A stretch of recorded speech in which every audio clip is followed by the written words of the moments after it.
The bullet missed Caleb Whitlock's heart by 3 inches. Not the first time death had come calling, and certainly not the last.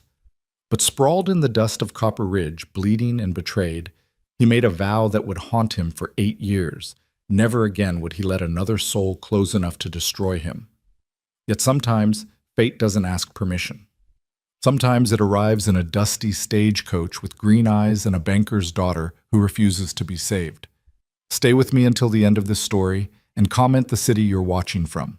I want to see how far this tale travels. The high desert wind carried dust and memory in equal measure, both of which Caleb Whitlock had learned to ignore. He sat astride his stallion, Ash, at the edge of Willow Creek, a town too small to be on most maps and too stubborn to disappear from the ones that mattered. The year was 1875, and the West was still bleeding from wounds that would take generations to heal. Caleb understood wounds. He wore them like other men wore Sunday suits, stitched deep into the fabric of who he'd become. At 34, he looked older. The sun had carved lines around his eyes that spoke of squinting into too many horizons, searching for threats that always seemed to find him first. A scar ran from his left temple to his jaw, a gift from a knife fight in Abilene that he'd won but never forgot. His hands, calloused and scarred, rested easy on the reins. But there was nothing easy about the way he watched the world. Every stranger was a potential threat. Every shadow held a ghost. He'd been in Willow Creek for 3 days, long enough to break 2 horses for the livery stable and earn enough coin to keep moving. That was how Caleb lived now, always moving, never settling, treating permanence like a disease he'd had once and survived but had no intention of catching again. The town itself was unremarkable. A main street of packed dirt flanked by weathered buildings that leaned into the wind like tired old men. The saloon, the mercantile, the bank, the church. All the pieces of civilization arranged in their familiar pattern, as if repetition could somehow tame the wilderness pressing in from all sides. Caleb had seen 100 towns like this one, and he'd forget this one too, just as soon as he collected his pay and pointed Ash toward the next horizon. But fate, that bastard, had other plans. "Whitlock!" The shout came from outside the livery, where a man in a dusty bowler hat stood beside a stagecoach that had seen better decades. "You're Caleb Whitlock?"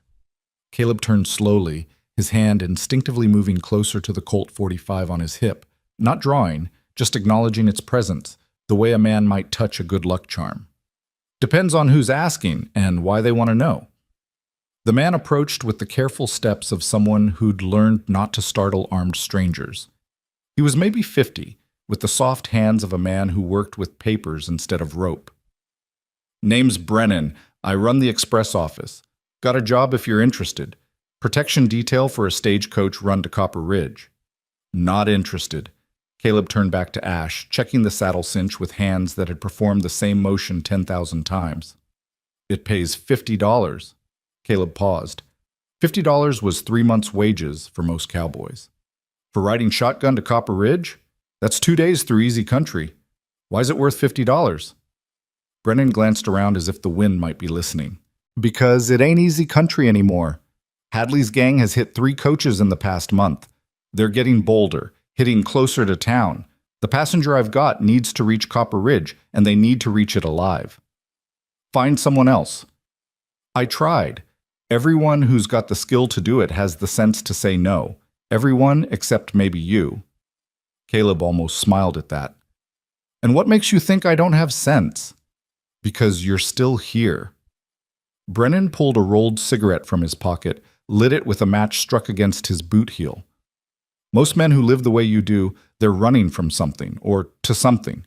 Either way, they don't stop moving. But you've been here 3 days, working for pocket change, when you could be 20 miles away by now. That tells me you're not running anymore. You're just drifting. And a drifting man might be willing to risk his neck for $50 and something to do." The assessment was accurate enough to be uncomfortable. Caleb had stopped running from his past about 2 years ago, right around the time he realized it would follow him anywhere. Now he just existed in the space between heartbeats, filling his days with work that required his hands, but not his heart. "Who's the passenger?" he asked, surprising himself. "Banker's daughter, Clara Beaumont, coming from St. Louis to visit her father. He owns the first bank of Willow Creek and half the land around it. She's traveling with a companion, supposed to be, but the woman took ill in Denver. Miss Beaumont insisted on continuing alone rather than wait. Her father's worried sick, offered to pay extra for protection. A banker's daughter. Caleb shook his head. Probably got more luggage than sense and expects to be treated like royalty. Probably, Brennan agreed, but she's also Beaumont's only child, and if something happens to her, he'll burn this town down looking for someone to blame. Better it not be us. Caleb studied the stagecoach. A Concord model, well-maintained with fresh paint that wouldn't stay fresh for long once the trail got hold of it. The horses looked strong enough. The driver, an old-timer named Silas, who Caleb recognized from around town, sat on the bench whittling a piece of wood into something that might eventually resemble a horse. When do we leave? Dawn tomorrow. That gives you time to get your gear together, maybe get a decent meal and some sleep. Caleb nodded. I'll be here. Brennan looked relieved. Thank you, Whitlock. You're doing this town a service. I'm doing it for $50, Caleb corrected. Don't confuse that with service. That night, Caleb sat in the saloon nursing a whiskey and trying to remember the last time he'd agreed to protect someone. 3 years? 4? After Sarah died, after he'd lost everything in a single night of fire and screaming, he'd made himself a promise. Never again would he be responsible for another person's life. Never again would he carry that weight.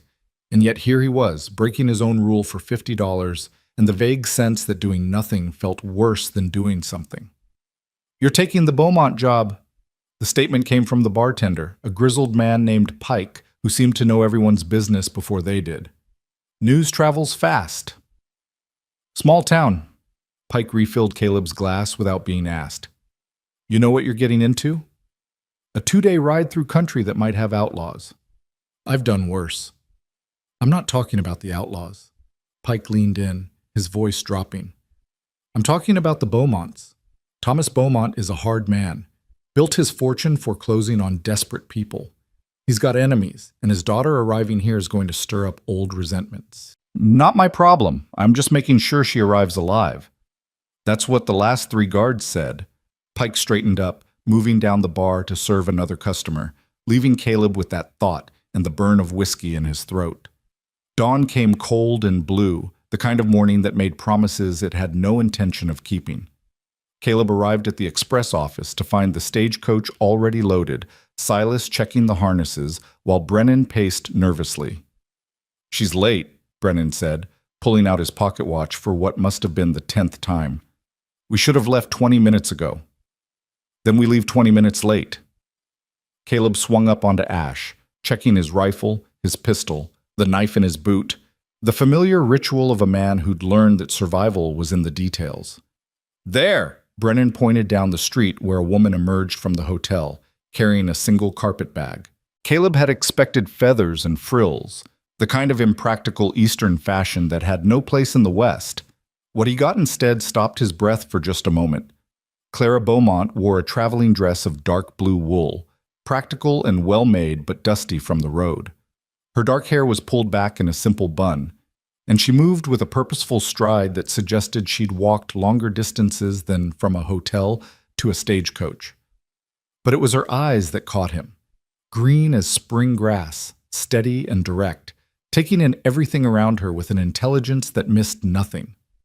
She wasn't beautiful in the fragile, ornamental way that rich men's daughters usually were. She was striking, composed, and there was something in the set of her shoulders that spoke of a woman who'd learned to stand on her own. Miss Beaumont! Brennan rushed forward, taking her bag. I apologize for the early hour. You apologize for nothing, Mr. Brennan. I'm the one who's late. Her voice was clear, educated, but not affected. I hope I haven't inconvenienced anyone. Not at all, not at all. This is Caleb Whitlock. He'll be your protection on the journey. Clara turned those green eyes on Caleb, and he found himself sitting a little straighter in the saddle despite himself. Mr. Whitlock, I appreciate your service.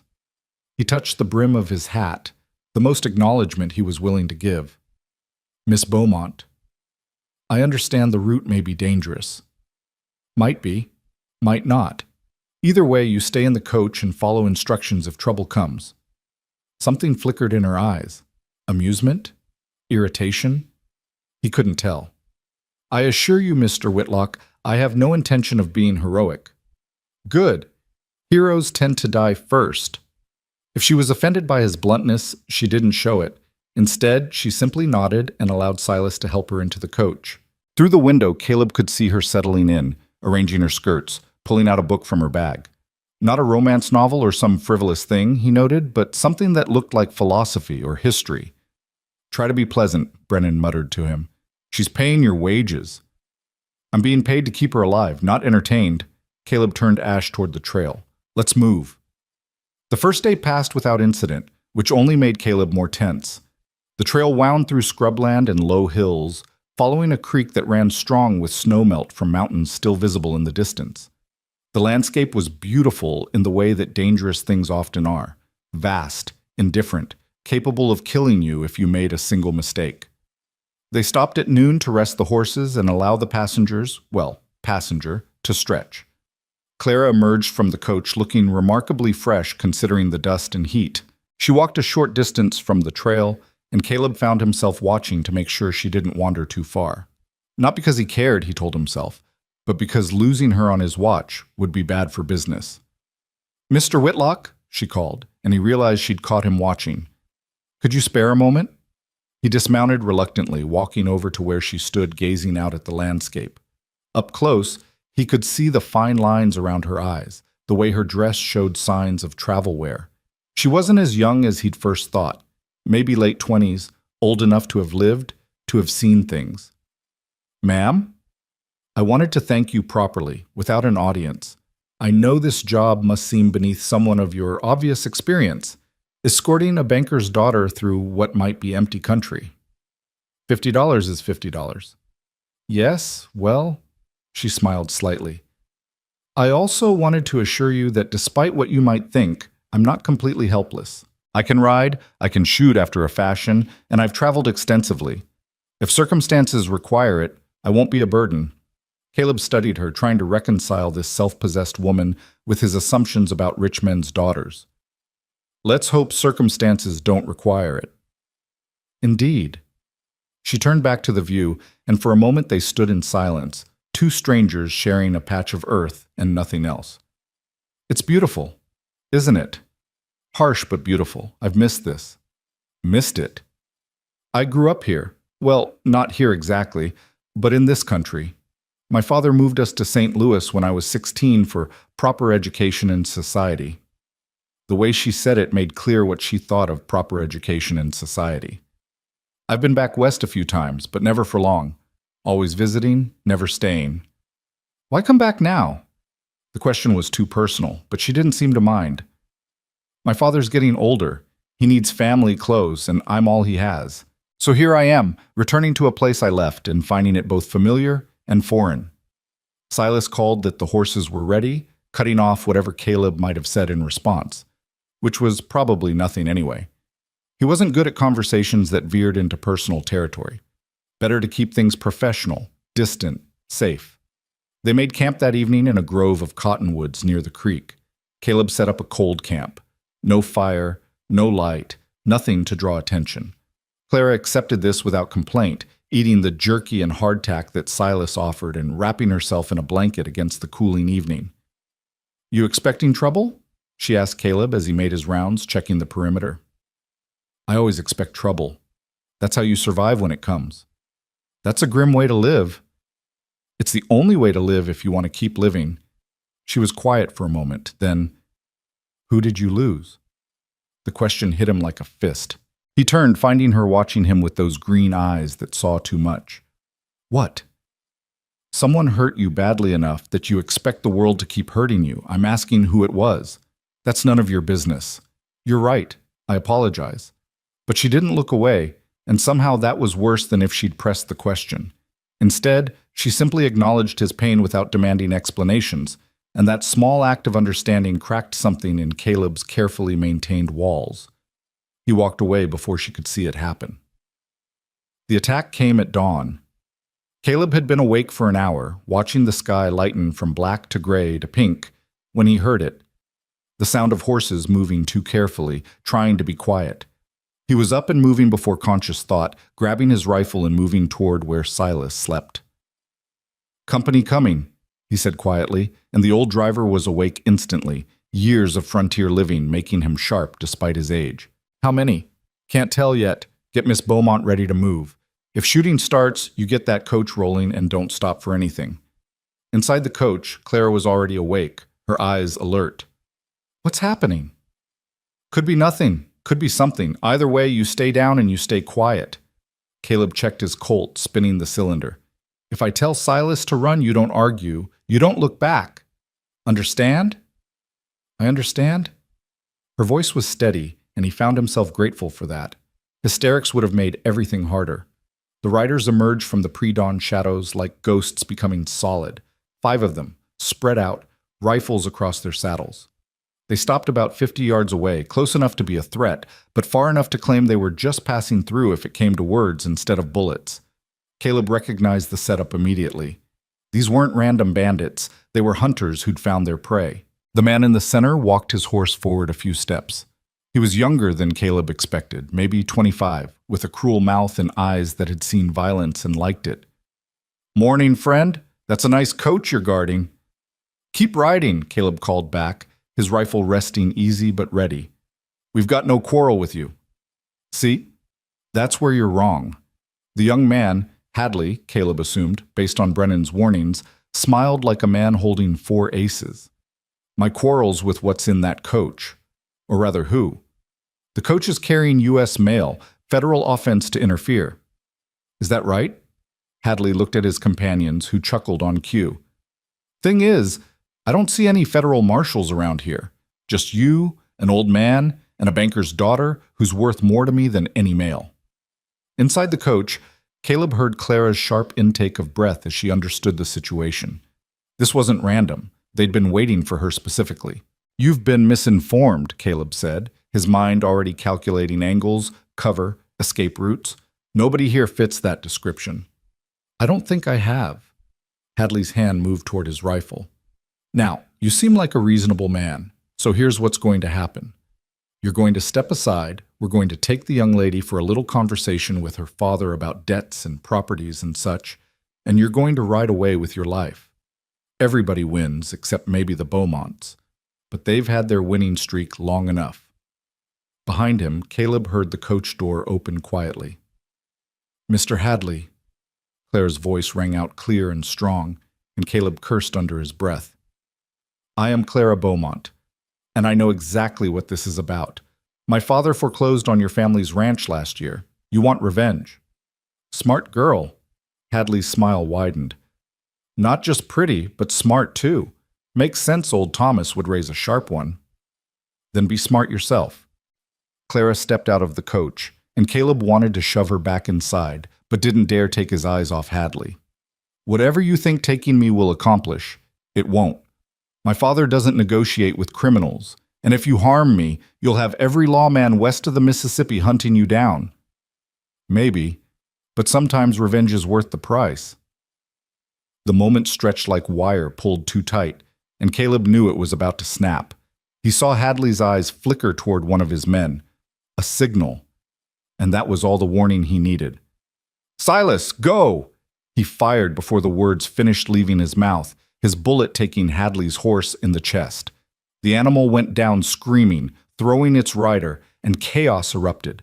Gunfire exploded from both sides. Caleb dropped behind a cottonwood trunk, working his rifle lever, firing, levering, firing again.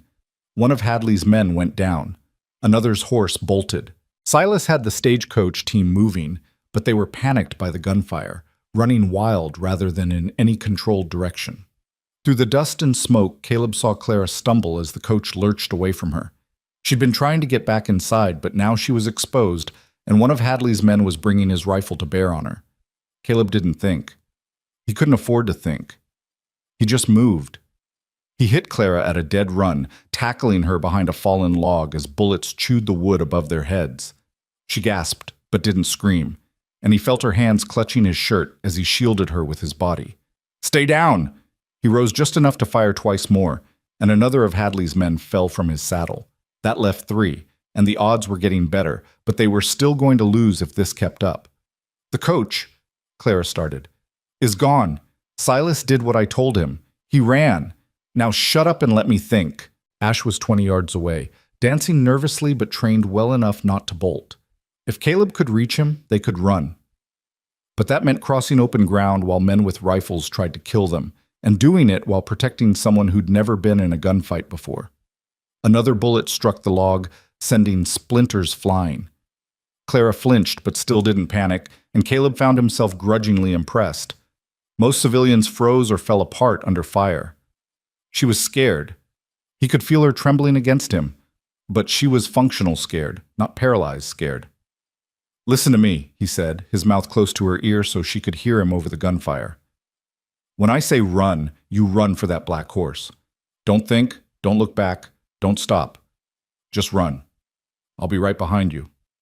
They'll shoot us. They're going to shoot us anyway. At least this way we're moving." He checked his ammunition, 4 rounds left in the rifle, 6 in his Colt. Not enough for a prolonged fight. "On 3, 1, wait." She grabbed his arm. "Let me distract them first." "What? No." But she was already moving, rising up just enough to shout, "I surrender! Don't shoot! I'm coming out!"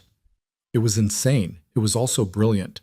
For just a moment, Hadley's remaining men hesitated, rifles lowering slightly as they tried to see if she was serious. That moment was all Caleb needed. "Run!" He rose and fired, emptying his rifle in a pattern that forced the outlaws to seek cover. And then Clara was up and running, her skirts hiked up, legs flashing as she sprinted for Ash. Caleb was right behind her, grabbing her around the waist and throwing her up onto the saddle before vaulting up behind her. A bullet sang past his ear. Another struck Ash's flank, making the stallion rear, but Caleb held on, wheeling the horse around and kicking him into a gallop. Clara clung to the saddle horn as they thundered away, more bullets following but none finding their mark. They rode hard for 3 miles before Caleb finally slowed Ash to a walk, the stallion's sides heaving, foam flecking his mouth. Behind them, the gunfire had stopped.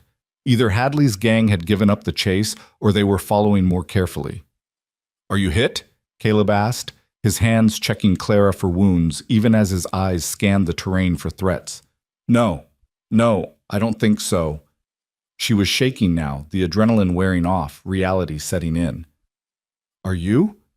He hadn't even thought about it, but now that she asked, he felt the burn along his ribs where a bullet had creased him.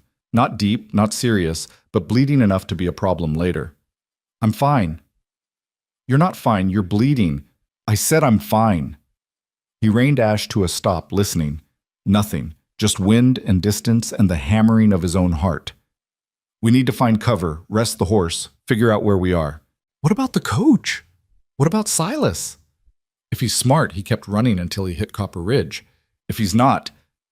Caleb didn't finish the thought. "Either way, we can't help him now. We need to focus on staying alive."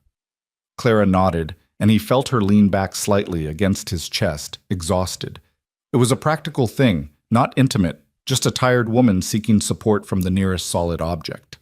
But Caleb felt the warmth of her through their clothes, felt her breathing begin to steady, and something in that simple human contact made his carefully maintained armor feel suddenly very thin. They found a cave an hour later, more of an overhang really, but deep enough to hide Ash and provide shelter from both sun and searching eyes. Caleb helped Clara down, noting the way she winced as her legs took her weight. Not used to riding? Not bareback on a galloping horse while being shot at? No. She tried to smile, but it came out shaky. That's a fairly specific skill set. He almost smiled back. Almost. Instead, he turned to tend Ash, checking the bullet graze on the stallion's flank. Superficial, thank God. The horse had saved their lives. The least Caleb could do was make sure he'd survive to do it again. "Let me see your wound." He turned to find Clara standing behind him, her carpet bag in hand. She'd somehow managed to grab it during the chaos. "It's nothing. It's bleeding through your shirt. Let me see it." There was steel under the polite request, the kind of determination that said she'd keep arguing until she won. Caleb found himself pulling off his shirt before he'd consciously decided to comply. Clara's intake of breath was sharp when she saw the wound. A deep crease along his ribs, still oozing blood. "This needs to be cleaned and bandaged properly." "I've had worse." "I don't doubt it." She pulled supplies from her bag, clean cloth, a small bottle of whiskey, needle and thread. Prepared, he thought. Not just some pampered banker's daughter playing at adventure. This is going to hurt. Everything hurts. But when she poured the whiskey over the wound, he hissed through his teeth, his hand involuntarily gripping her wrist. Sorry. Her voice was gentle, but her hands kept working, cleaning the wound with practiced efficiency. Where did you learn field medicine? The war. After. When the dying didn't stop just because the shooting did. The memory came with old ghosts, field hospitals screaming, the smell of gangrene and death. You learn or you watch people die from things that shouldn't kill them. I learned from my mother, Clara said, threading the needle. She was a doctor's daughter, believed women should know practical medicine, scandalized half of St. Louis society by teaching me to stitch wounds and set bones instead of needlepoint and watercolors. The needle pierced his skin, and Caleb watched her face rather than the wound. She was concentrating, her green eyes focused, her lower lip caught between her teeth. There was something intimate about the moment, her hands on his bare skin, the quiet of the cave, the shared understanding that violence had brought them to this strange place of trust. Why did you step out of the coach? He asked suddenly. You could have stayed hidden, stayed safe. Would it have mattered? She tied off a stitch, started another. They knew I was there, and I thought, foolishly perhaps, that I could talk sense into them. You can't talk sense into men like Hadley. They're past sense, past reason. All they understand is taking what they think they're owed. Like my father took their ranch? I don't know anything about that. But you can guess. She tied off the final stitch, began wrapping the wound with clean cloth. My father isn't a cruel man, but he's a hard one. He forecloses when people can't pay, because that's business. He doesn't see the families, the histories, the land that's been worked for generations. He just sees numbers and contracts and the law. And you? I see both sides and understand neither is completely wrong or right, but that doesn't make it easier. She finished bandaging him, her fingers lingering for just a moment on his skin before she pulled away. There. Try not to get shot again. I'll do my best. He pulled his shirt back on, wincing as the fabric scraped against the wound. Thank you. You saved my life. It seems only fair I help save yours. She settled back against the cave wall, exhaustion finally winning. What do we do now? We wait until dark, then we move. Copper Ridge is maybe 20 miles northeast. If we're careful, avoid the main trail. We can make it in 2 days. 2 days? She closed her eyes. My father must be frantic. He'll know you're alive if the coach made it to town. Silas will tell him what happened. And if the coach didn't make it? Caleb didn't answer that because there wasn't a good answer. Either Silas had escaped and they were expected, or he hadn't and they were on their own in hostile country with men hunting them. Neither option was comforting. As the afternoon heat built outside their shelter, Clara drifted into an exhausted sleep, her head tilting against the stone wall. Caleb sat watch, his rifle across his knees, his eyes scanning the landscape beyond the cave entrance for any sign of pursuit. But part of his attention, more than he wanted to admit, kept drifting back to the woman sleeping a few feet away. She hadn't screamed during the ambush, hadn't frozen. She'd been scared but functional, brave in the way that mattered more than the absence of fear. And she'd tended his wound with gentle, competent hands, treating him like a person rather than just a hired gun. When was the last time anyone had done that? 8 years, a voice whispered in his mind. Sarah. 8 years since anyone had touched him with care instead of fear or transaction. He pushed the thought away roughly, angry at himself for allowing it. Clara Beaumont was a job, nothing more. Once he got her to Copper Ridge and collected his pay, they'd never see each other again. That was how it had to be, because the alternative, caring, connecting, allowing someone past his defenses, that path led only to pain. He'd learned that lesson in blood and ash, and he wasn't fool enough to forget it. But as he watched her sleep, her face peaceful despite everything they'd been through, Caleb couldn't quite silence the small, treacherous part of him that wondered what it might be like to take the risk again, to let someone in, to believe that not every story ended in loss. Outside, the sun continued its arc across a merciless sky, and somewhere behind them, men with guns and grievances searched for their trail. But in that moment, In the cool darkness of a cave that offered temporary sanctuary, Caleb Whitlock allowed himself to feel something he hadn't felt in 8 long years. Hope. It terrified him more than all of Hadley's gang combined. Darkness came slowly to the high desert, the sun reluctant to surrender its hold on the sky. Caleb watched the shadows lengthen across the scrubland beyond their shelter, counting the minutes until it would be safe to move.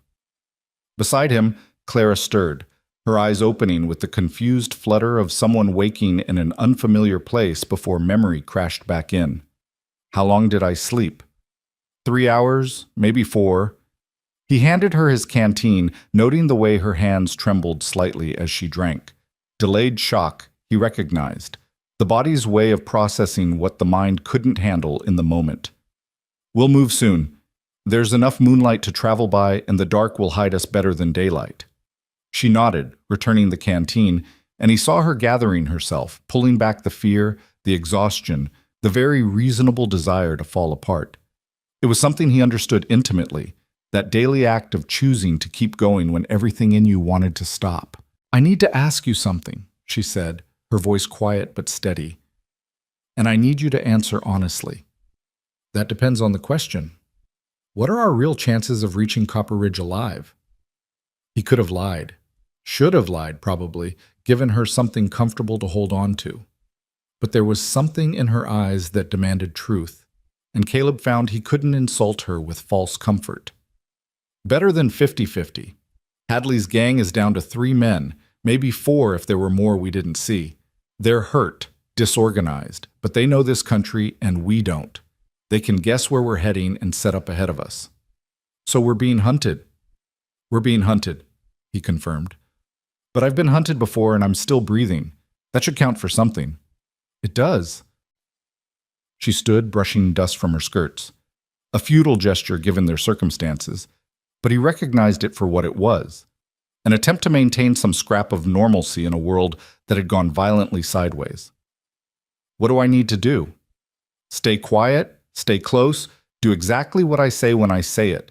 If I tell you to run, you run. If I tell you to hide, you hide.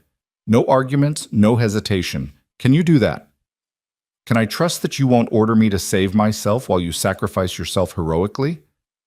The question caught him off guard. "What?" "I've read enough dime novels to know how these stories usually end. The noble gunfighter makes a brave last stand so the innocent woman can escape. I'm asking if that's your plan, because if it is, I'd rather know now." Caleb found himself almost smiling despite everything. "I'm not a dime novel hero, Miss Beaumont. I don't do noble sacrifices. My plan is for both of us to reach Copper Ridge alive, collect my $50, and never see each other again. That clear enough?" Perfectly clear. Something flickered in her expression. Relief? Disappointment? But it was gone before he could identify it. Then let's not waste the darkness. They moved out as the last light bled from the western sky, Ash picking his way carefully across the broken terrain. Caleb kept them off the main trail, following dry creek beds and rocky ground that wouldn't hold tracks. It was slower going, harder on the horse, but speed meant nothing if it led them straight into an ambush. Clara rode in front of him, her back pressed against his chest out of necessity rather than choice. 2 people on a horse built for one left no room for modesty. He could feel her tension in the set of her shoulders, the careful way she held herself as if trying to take up as little space as possible. "Relax," he said quietly, his mouth close to her ear so his voice wouldn't carry. "You're going to exhaust yourself before we've gone 5 miles.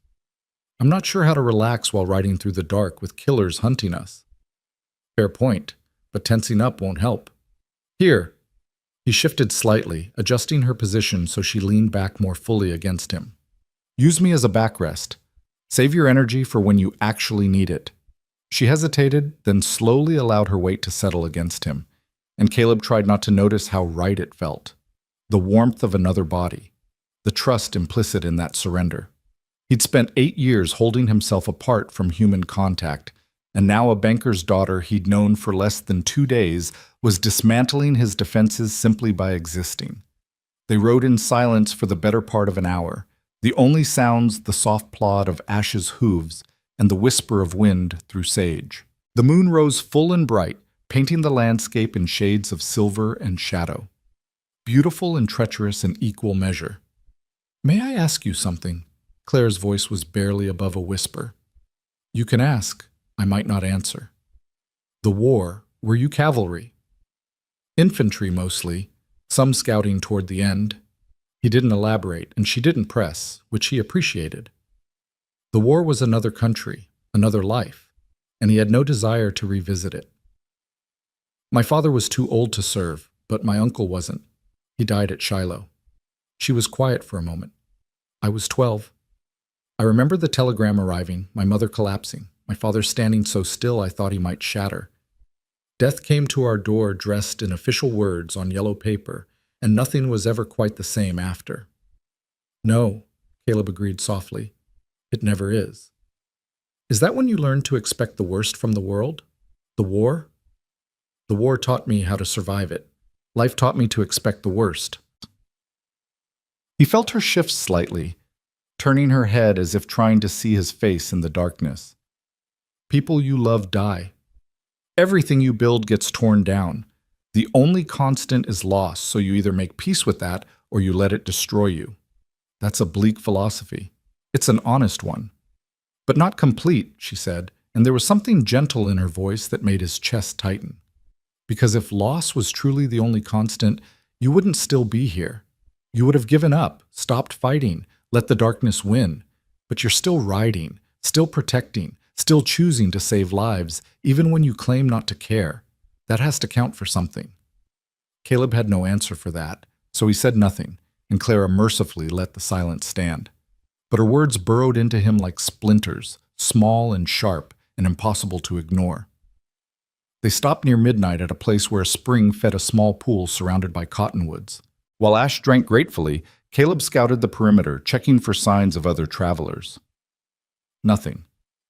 They were alone in the vast emptiness of the territory, at least for now. We'll rest here for a few hours, he said, returning to where Clara sat on a fallen log, rubbing her legs. Sleep if you can. We'll move again before dawn. Will you sleep? Someone needs to keep watch. Then wake me in 2 hours and I'll take a turn. You can't stay awake forever. I've done it before. And I'm sure it nearly killed you. She stood, moving closer, and in the moonlight her eyes were dark and serious. I meant what I said earlier, Mr. Whitlock. I'm not helpless, and I won't be treated as cargo to be delivered. If we're going to survive this, we do it as partners, which means sharing the burden. So wake me in 2 hours, or I'll wake myself and be cross with you for treating me like I'm made of porcelain. He found himself wanting to smile again, something she seemed to provoke with alarming regularity. You always this stubborn? My father would say I'm twice as stubborn as this on a good day. She settled back against the log, wrapping her arms around herself against the cooling night. 2 hours, Mr. Whitlock. I mean it. Caleb, he said, surprising himself. If we're partners, you might as well use my name. Caleb, she repeated, and something about hearing his name in her voice made him feel seen in a way he hadn't felt in years. Then you should call me Clara. Miss Beaumont seems rather formal for people who've been shot at together. He nodded, then moved away to take up position where he could watch the approaches. Behind him, he heard Clara settling in, her breathing gradually evening out as exhaustion pulled her under. He should have felt relieved, one less thing to worry about while she slept. Instead, he felt the absence of her voice like a physical thing, and that realization troubled him more than Hadley's gang ever could. True to his word, he woke her 2 hours later. She came awake instantly, alert in the way of people who'd learned not to trust deep sleep. Anything? Quiet. Too quiet, maybe, but that could just be the hour. He handed her his rifle. Wake me if you see or hear anything that doesn't belong. And Clara, if trouble comes and you can't wake me fast enough, you get on that horse and you ride. Don't wait. Don't hesitate. Just go. We've already had this conversation. We're having it again. I mean it. So do I. She checked the rifle with hands that knew their way around firearms, and he filed that information away with everything else he was learning about her. No heroic sacrifices, remember? We both get out, or neither of us does. That was the agreement. I don't remember agreeing to that. Then consider it a unilateral amendment to our contract. She smiled slightly, and even in the darkness he could see the steel beneath the gentleness. Now go to sleep before you fall over, Caleb. I've got watch. He wanted to argue but found he lacked the energy. The day had been long and violent, and his body was demanding rest whether his mind agreed or not. He lay down on the hard ground, his coat rolled under his head as a pillow, and closed his eyes. Sleep came fast and heavy, dragging him down into darkness where Sarah waited as she always did. Not as she'd been at the end, consumed by fire and screaming, but as she'd been before, laughing and alive and looking at him like he'd hung the moon. In the dream, she was telling him something important, her lips moving, but he couldn't hear the words. He reached for her, and she dissolved like smoke. And then the smoke became real smoke, and he was burning, trapped, everyone he loved dying while he stood helpless. Caleb, wake up! He came awake with a gasp, his hand reaching for his gun before he recognized Clara kneeling beside him, her hand on his shoulder. The sky was lightening in the east, not yet dawn, but close enough. "You were dreaming," she said softly. "Bad one, from the sound of it." He sat up, rubbing his face, trying to scrub away the images that clung like cobwebs. "How long was I out?" "4 hours. I let you sleep longer than we agreed." She held up a hand as he started to protest. "Before you get angry, nothing happened. No signs of pursuit, no trouble. You needed the rest more than we needed to move in the dark." He should have been angry, should have reminded her that his orders were meant to keep them alive. But looking at her face in the pre-dawn light, tired but resolute, concerned but not pitying, he found he couldn't muster the energy for anger. "The dream," she said, settling beside him. "Do you have it often?" "That's personal. So is watching someone fight demons in their sleep." She was quiet for a moment, then, "You don't have to tell me details. But I want you to know that I understand nightmares. I understand the way the past refuses to stay buried, and if talking helps, I'm willing to listen." "Why?" The question came out harsher than he intended. "Why do you care?" "Because you saved my life yesterday. Because you're trying to save it again today. Because despite your best efforts to convince everyone you're nothing but a hired gun with no feelings, I can see you're carrying weight that's crushing you." She met his eyes steadily. "And because someone should care, Caleb. Everyone deserves that much." Something in her words cracked the last of his defenses, and before he could stop himself, he was talking. "Her name was Sarah, my wife.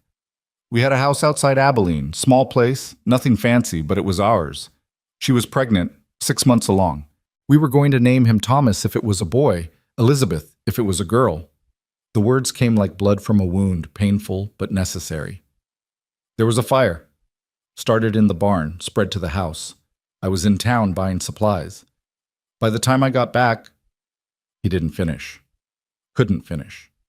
But Claire's hand found his, her fingers threading through his, and that simple contact gave him the strength to continue. "I got there in time to hear her screaming, in time to try to get inside and fail, in time to watch the roof collapse and know that everything I loved was gone." His voice was flat, emotionless, because that was the only way to say these words without breaking. "The doctor said she probably died of smoke before the flames reached her. Said it like that was supposed to be a comfort, like there's a good way to lose everything." "There isn't," Clara said quietly. "Loss is loss and grief is grief, no matter the manner of it. I'm so sorry, Caleb. It was 8 years ago. I should be over it by now." That's not how grief works. It's not something you get over like a cold or a broken bone. It's something you learn to carry, and some days it's heavier than others. She was still holding his hand, and he found he didn't want her to let go. "Is that why you don't let people close? Why you keep moving, never staying? If you don't get close, you can't lose them. Simple math." "It's not math, it's running. And eventually you run out of places to go, Caleb. Eventually you have to stop and face the fact that being alive means risking pain, and the only alternative is not being alive at all. That's easy to say when you haven't..." He stopped himself, but Clara finished the thought. "When I haven't lost someone I loved, but I have." Her voice was steady, but sad. "His name was Daniel. We were engaged. He was a lawyer, good and kind, and everything my parents wanted for me. We were 3 weeks from the wedding when he took ill, cholera. He was dead in 5 days." Caleb stared at her, seeing her fully for the first time. Not just a banker's daughter or a woman to be protected, but someone who'd walked through her own fire and survived. I'm sorry. So am I. Every day, in small ways that most people never see. But here's what I learned, Caleb. Daniel died, but I didn't. And I had a choice. Let his death be the end of my story, or let it be a chapter in a longer book. I chose the longer book. She squeezed his hand. You can choose it too. I don't know how anymore. Maybe you start small. Maybe you start by admitting that you don't actually want to die alone in some dusty town, forgotten and unmourned. Maybe you start by believing that what happened to you was terrible and unfair, but it doesn't have to be the last word on who you are. Dawn was breaking now, painting the sky in shades of rose and gold, and Caleb looked at this woman who'd somehow slipped past every wall he'd built and found himself wanting to believe her. Wanting to believe that there was still a future waiting somewhere beyond the horizon of his grief. We should move, he said finally, standing and pulling her up with him. But he didn't let go of her hand immediately, and she didn't pull away. And for just a moment they stood there in the new day's light, two wounded people finding unexpected comfort in shared pain. Then the moment passed, as moments do, and they prepared to ride. But something had shifted between them. Some understanding reached without words. They were no longer stranger and client, guard and protected. They were two souls who'd been broken by life and were somehow, against all odds, still standing. The morning passed without incident, the landscape gradually changing from scrubland to rolling hills dotted with juniper and pine. They kept to the high ground where possible, using the elevation to watch for pursuit. Around midday, Clara spotted it first, a thin column of smoke rising from the valley below. Riders, Caleb confirmed, studying the distant figures through his spyglass. 3 of them. Could be anyone, but it's probably not, Clara finished. They're between us and Copper Ridge? If we stay on the direct route, yes, but there's another way, takes us north and west, adds a day to the journey, but keeps us off the main trails. He lowered the spyglass, weighing options. Question is whether that smoke means they've given up on catching us and are just traveling, or whether they're hoping we'll see it and think exactly that. What would you do if you were them? I'd split up. Leave one group on the main trail as bait, send another around to cut off the alternate routes. He turned Ash north. Which means we go even farther out of our way, take the long route through the high country. It'll be harder riding, colder at night, but safer. How much longer will that take? 2 days, maybe 3. Depends on the terrain and whether we run into any more trouble. He felt her stiffen against him. I know it's not what you want to hear. What I want doesn't matter. What matters is surviving. She was quiet for a moment, then, my father will be sick with worry. If he's heard from Silas, he knows I'm alive, but not where I am. He'll be organizing search parties, offering rewards, probably driving the sheriff mad with demands. Good. Let him worry. Let him raise hell. The more noise he makes, the more pressure on Hadley to give up and disappear. Caleb guided Ash along a narrow trail that climbed toward the tree line. Tell me about him, your father. Why? Because we've got 3 days of riding ahead of us, and silence gets boring. She laughed, a surprised, genuine sound that made something warm bloom in Caleb's chest. That's the most words you've strung together about something that isn't survival or violence. Are you actually trying to make conversation? Don't read too much into it. Too late. But she settled more comfortably against him and began to talk. My father is complicated. He grew up with nothing, literally nothing. His parents died when he was 8, and he spent the next 10 years working whatever jobs he could find, sleeping in barns, going hungry more often than not. He pulled himself up through sheer will and ruthless determination. That explains the reputation. It does. He sees business as war, and in war you don't show mercy to your enemies. The problem is he sometimes forgets that not everyone who can't pay their debts is an enemy. Some of them are just people who got unlucky. She sighed. I've tried to talk to him about it, but it's like talking to stone. He believes that if he could survive and succeed, anyone can. He doesn't understand that not everyone has his particular combination of intelligence, drive, and frankly capacity for emotional detachment. But you love him anyway. I do. He's my father. And beneath the hard businessman, there's a man who read me stories every night when I was little, who taught me to ride and shoot and think for myself, who mourned my mother with a grief that nearly broke him and channeled it into making sure I'd never be helpless or dependent. Her voice softened. He made me strong, even if he did it in ways that scandalized polite society. They climbed higher as the day aged, the air growing thinner and cooler. Ash labored under their combined weight, and Caleb made them stop frequently to rest the horse. During one of these stops, Clara wandered a short distance away, not far enough to worry him, but far enough for privacy. When she returned, her face was troubled. "What is it?" "I was thinking about the Hadleys, about the fact that my father's business decisions created men angry enough to try to kill me." She sat on a rock, looking out at the vista of mountains and valleys stretching endlessly before them. "Does that make me complicit? If I benefit from his wealth, knowing how he obtained it?" "You're asking the wrong person. I'm not a philosopher. You're a person who's lived and seen things. That counts for something." She looked at him. "When you were a soldier, did you ever question the orders you were given, the causes you were fighting for?" Caleb was quiet for a long moment, memories rising like ghosts. "Every day. Especially toward the end when it was clear we were losing and the dying seemed pointless. But questioning and refusing are different things. I followed orders because not following them would have gotten me and everyone I served with killed. I did what I had to do to survive, and I've spent the years since trying to figure out if that makes me a coward or a pragmatist."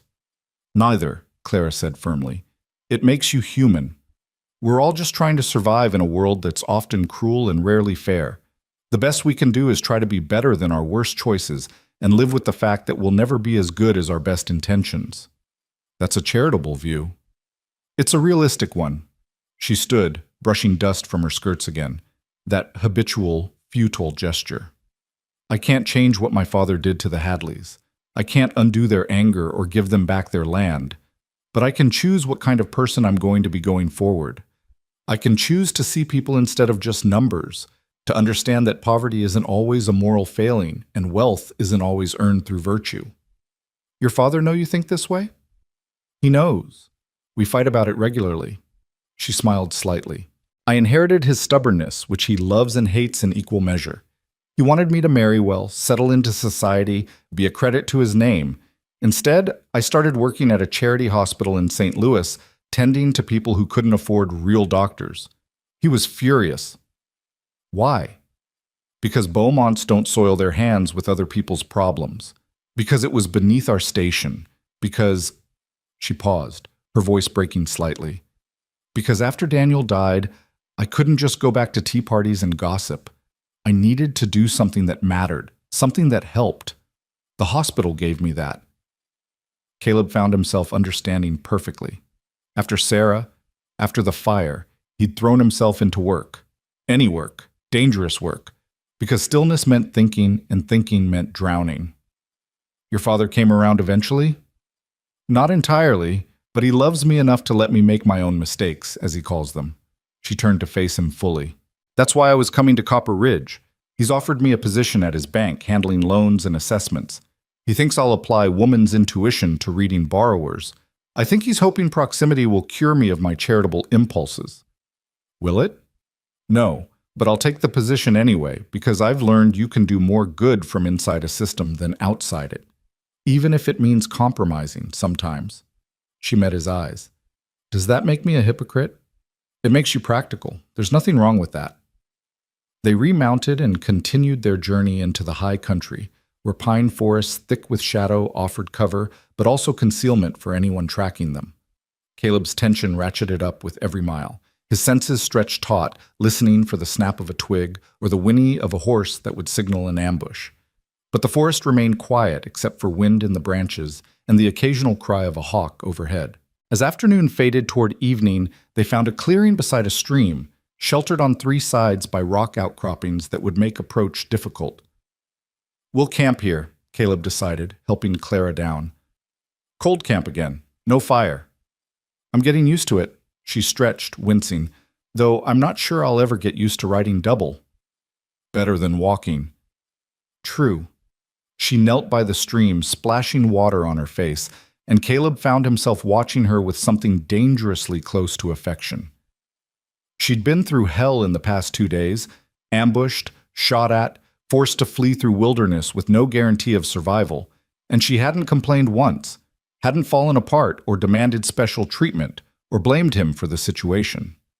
Sarah had been like that too, he remembered, steady in crisis, refusing to be diminished by hardship. It was one of the things he'd loved most about her, that core of strength that no adversity could break. The memory didn't hurt quite as much as it usually did, and that realization brought its own complicated mixture of guilt and relief. "Caleb?" Clara's voice pulled him back to the present. "You were far away just then." "Sorry, thinking. About your wife." He should have been surprised that she'd guessed, but somehow he wasn't. Clara saw too much, understood too much. It should have bothered him. Instead, it felt almost comfortable. Yeah, realizing that remembering her doesn't have to hurt as much as it has been. That maybe... He stopped, unsure how to finish. That maybe grief can coexist with other feelings? Clara suggested gently. That remembering the dead doesn't mean forgetting to live? Something like that. She smiled, sad and knowing and kind. "I'm glad. She wouldn't want you to spend the rest of your life in the dark, Caleb. No one who truly loved you would want that." "You sound certain." "I am. Because I know if Daniel could see me now, he'd want me to be happy. To find love again, if I'm lucky. To live fully instead of just existing." She came to sit beside him on the rock where he'd settled. "The dead release us, Caleb. We're the ones who insist on staying trapped." They sat in companionable silence as darkness gathered, and Caleb felt something shifting inside him, something that had been frozen for 8 years beginning, finally, to thaw. It was terrifying and exhilarating in equal measure, this feeling of possibility, of a future that might hold more than just survival. "Tell me about Copper Ridge," he said eventually. "What are you walking into when we get there?" Clara considered the question. "A small town trying to become a bigger town, mostly. My father controls the bank, which means he controls most of the development. He's funding a new schoolhouse, a proper hotel, expanding the rail spur. He sees it as his legacy, building something that will outlast him. And you? What's your role in this legacy?" "I'm supposed to be the human face of Beaumont prosperity, the dutiful daughter who reminds people that we're not just a name on foreclosure notices." She drew her knees up, wrapping her arms around them.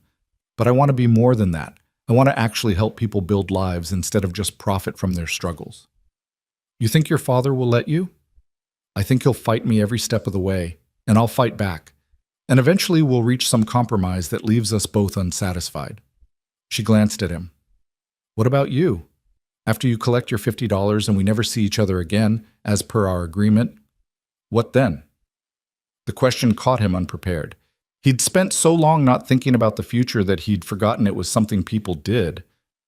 "I don't know. Find another job, I guess. Move to another town. Same as always." "That doesn't sound like much of a life." "It's the only one I know anymore." "But it doesn't have to be." Clara turned to face him fully, her expression serious in the gathering darkness. "Caleb, I know we've only known each other for a handful of days, and I know you've made it very clear that this is just a job for you. But I also know what I see when I look at you, someone who's ready to stop running, even if he doesn't quite know it yet."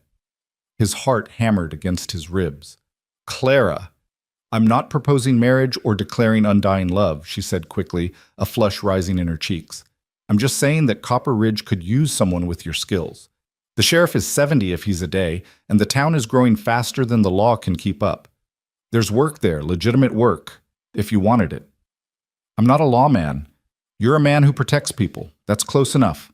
She stood, perhaps sensing she'd pushed too far. "Just think about it. That's all I'm asking." She moved away to prepare her bedroll, leaving Caleb alone with thoughts that spun too fast to catch. The smart thing would be to collect his pay and move on, same as he always did. Copper Ridge would be just another town. Clara Beaumont just another person he'd saved and forgotten. Except he already knew he wouldn't forget her. Not her green eyes or her sharp mind, or the way she'd bandaged his wounds with gentle, competent hands. Not the conversations they'd shared or the grief they'd acknowledged, or the way she'd looked at him like he was worth saving, even from himself. The smart thing would be to leave. But Caleb Whitlock had spent 8 years being smart and safe and alone. and he was beginning to realize that smart and safe were just other words for half alive. Maybe it was time to take a risk on something that wasn't just survival. Maybe it was time to try living again. The thought stayed with him through the night, refusing to be dismissed or forgotten. Caleb lay on the hard ground watching stars wheel overhead, listening to Clara's steady breathing from where she slept a few feet away. And for the first time in 8 years, he allowed himself to imagine a different kind of future, a place to stay instead of just pass through.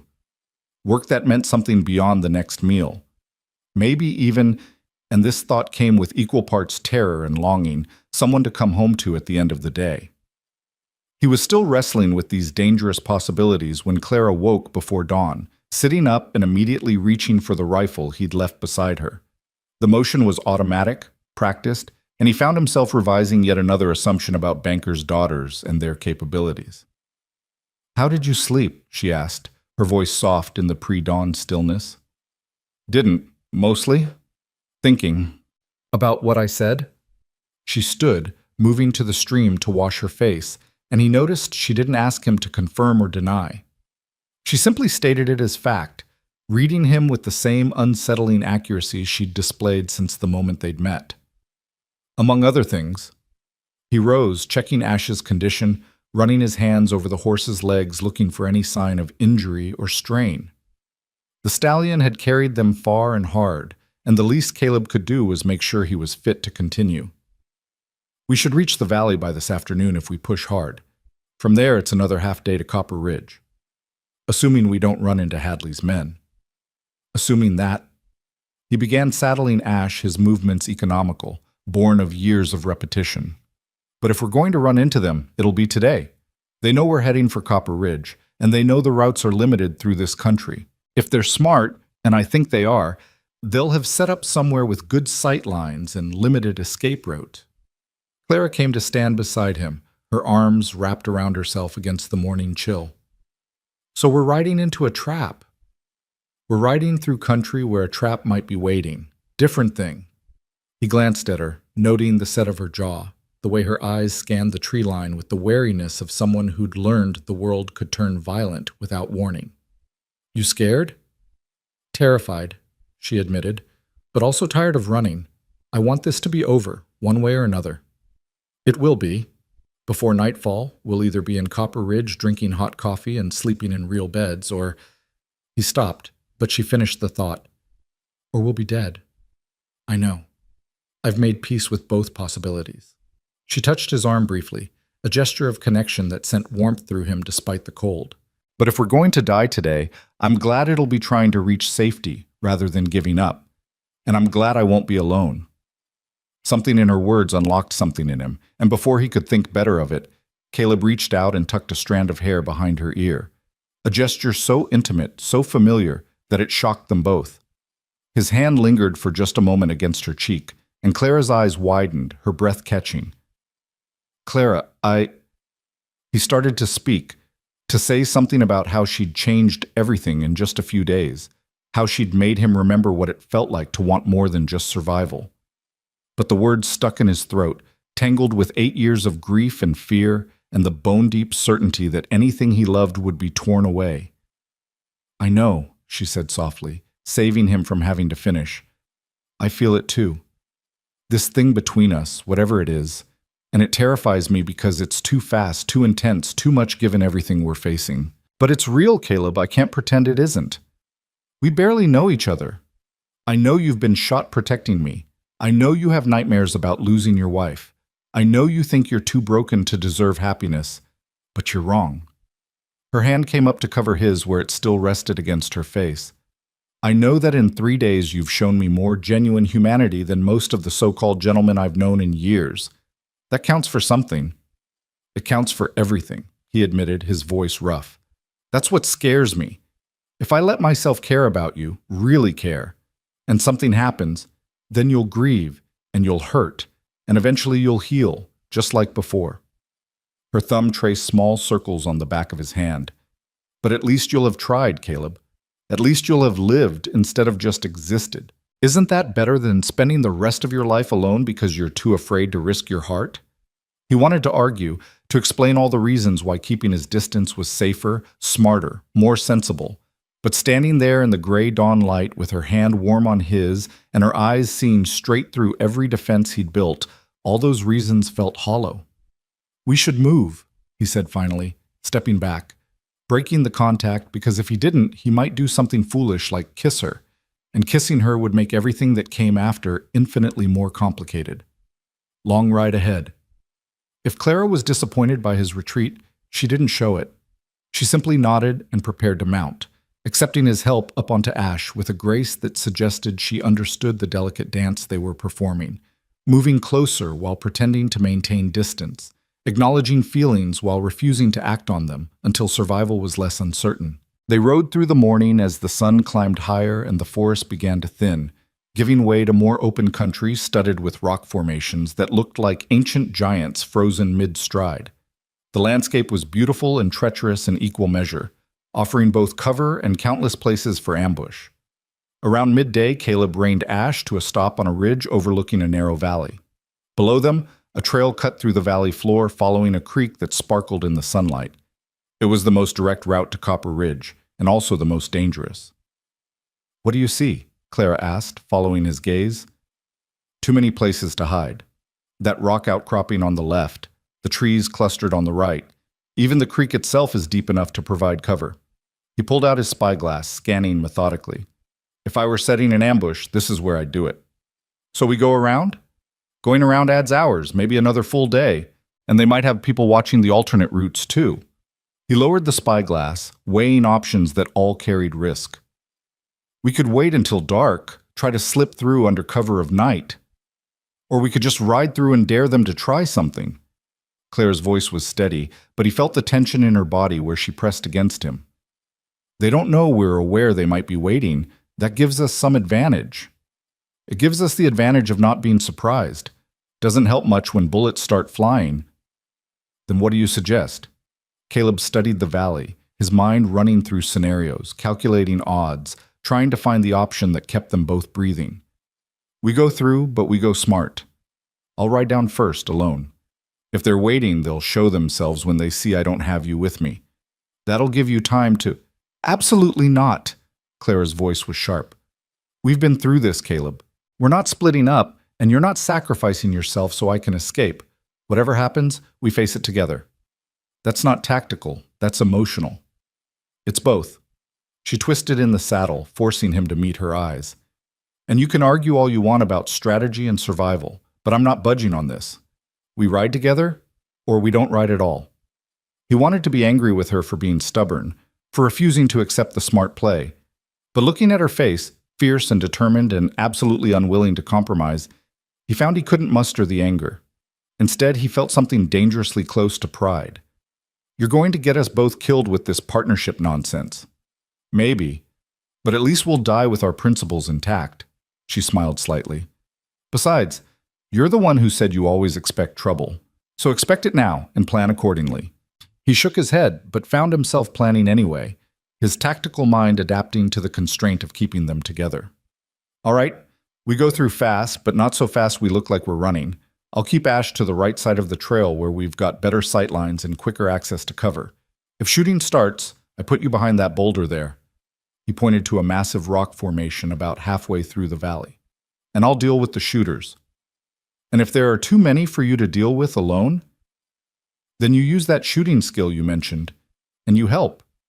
But Clara," he turned to face her fully, "if I tell you to run, if things go completely sideways, you have to promise me you'll try. Not for me, for yourself. Your father needs you. The people you want to help in Copper Ridge need you. Don't throw your life away for pride." She was quiet for a long moment, and he could see the internal struggle playing out across her face. Finally, she nodded. "I promise I'll try, but I'm also promising that I'll do everything I can to make sure it doesn't come to that." It wasn't the unconditional agreement he'd wanted, but it was all he was going to get. He turned Ash toward the valley trail, every sense on high alert, his hand resting on his rifle, ready to draw and fire in one smooth motion if needed. They descended slowly, and with each step Caleb felt the weight of unseen eyes, the crawling sensation between his shoulder blades that told him they were being watched. The valley was too quiet. No birds, no small animals rustling in the brush, just the sound of Ash's hooves and the murmur of the creek. They were halfway through when he saw it. A flash of sunlight on metal from the rocks on the left, there and gone in an instant. His hand tightened on the rifle, and Clara must have felt the change in his posture because she went very still against him. "They're here," he said quietly. "When I move, you hold on tight and don't let go no matter what happens." "Caleb!" The shot came before she could finish, the crack of a rifle echoing off the valley walls.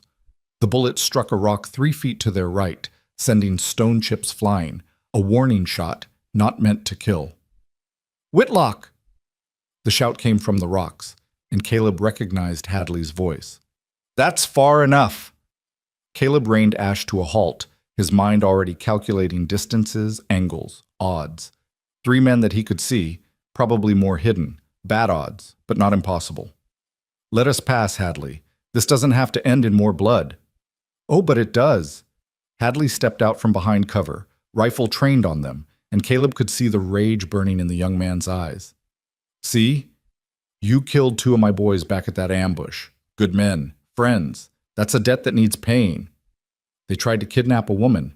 They got what they earned. They got what your bullets gave them."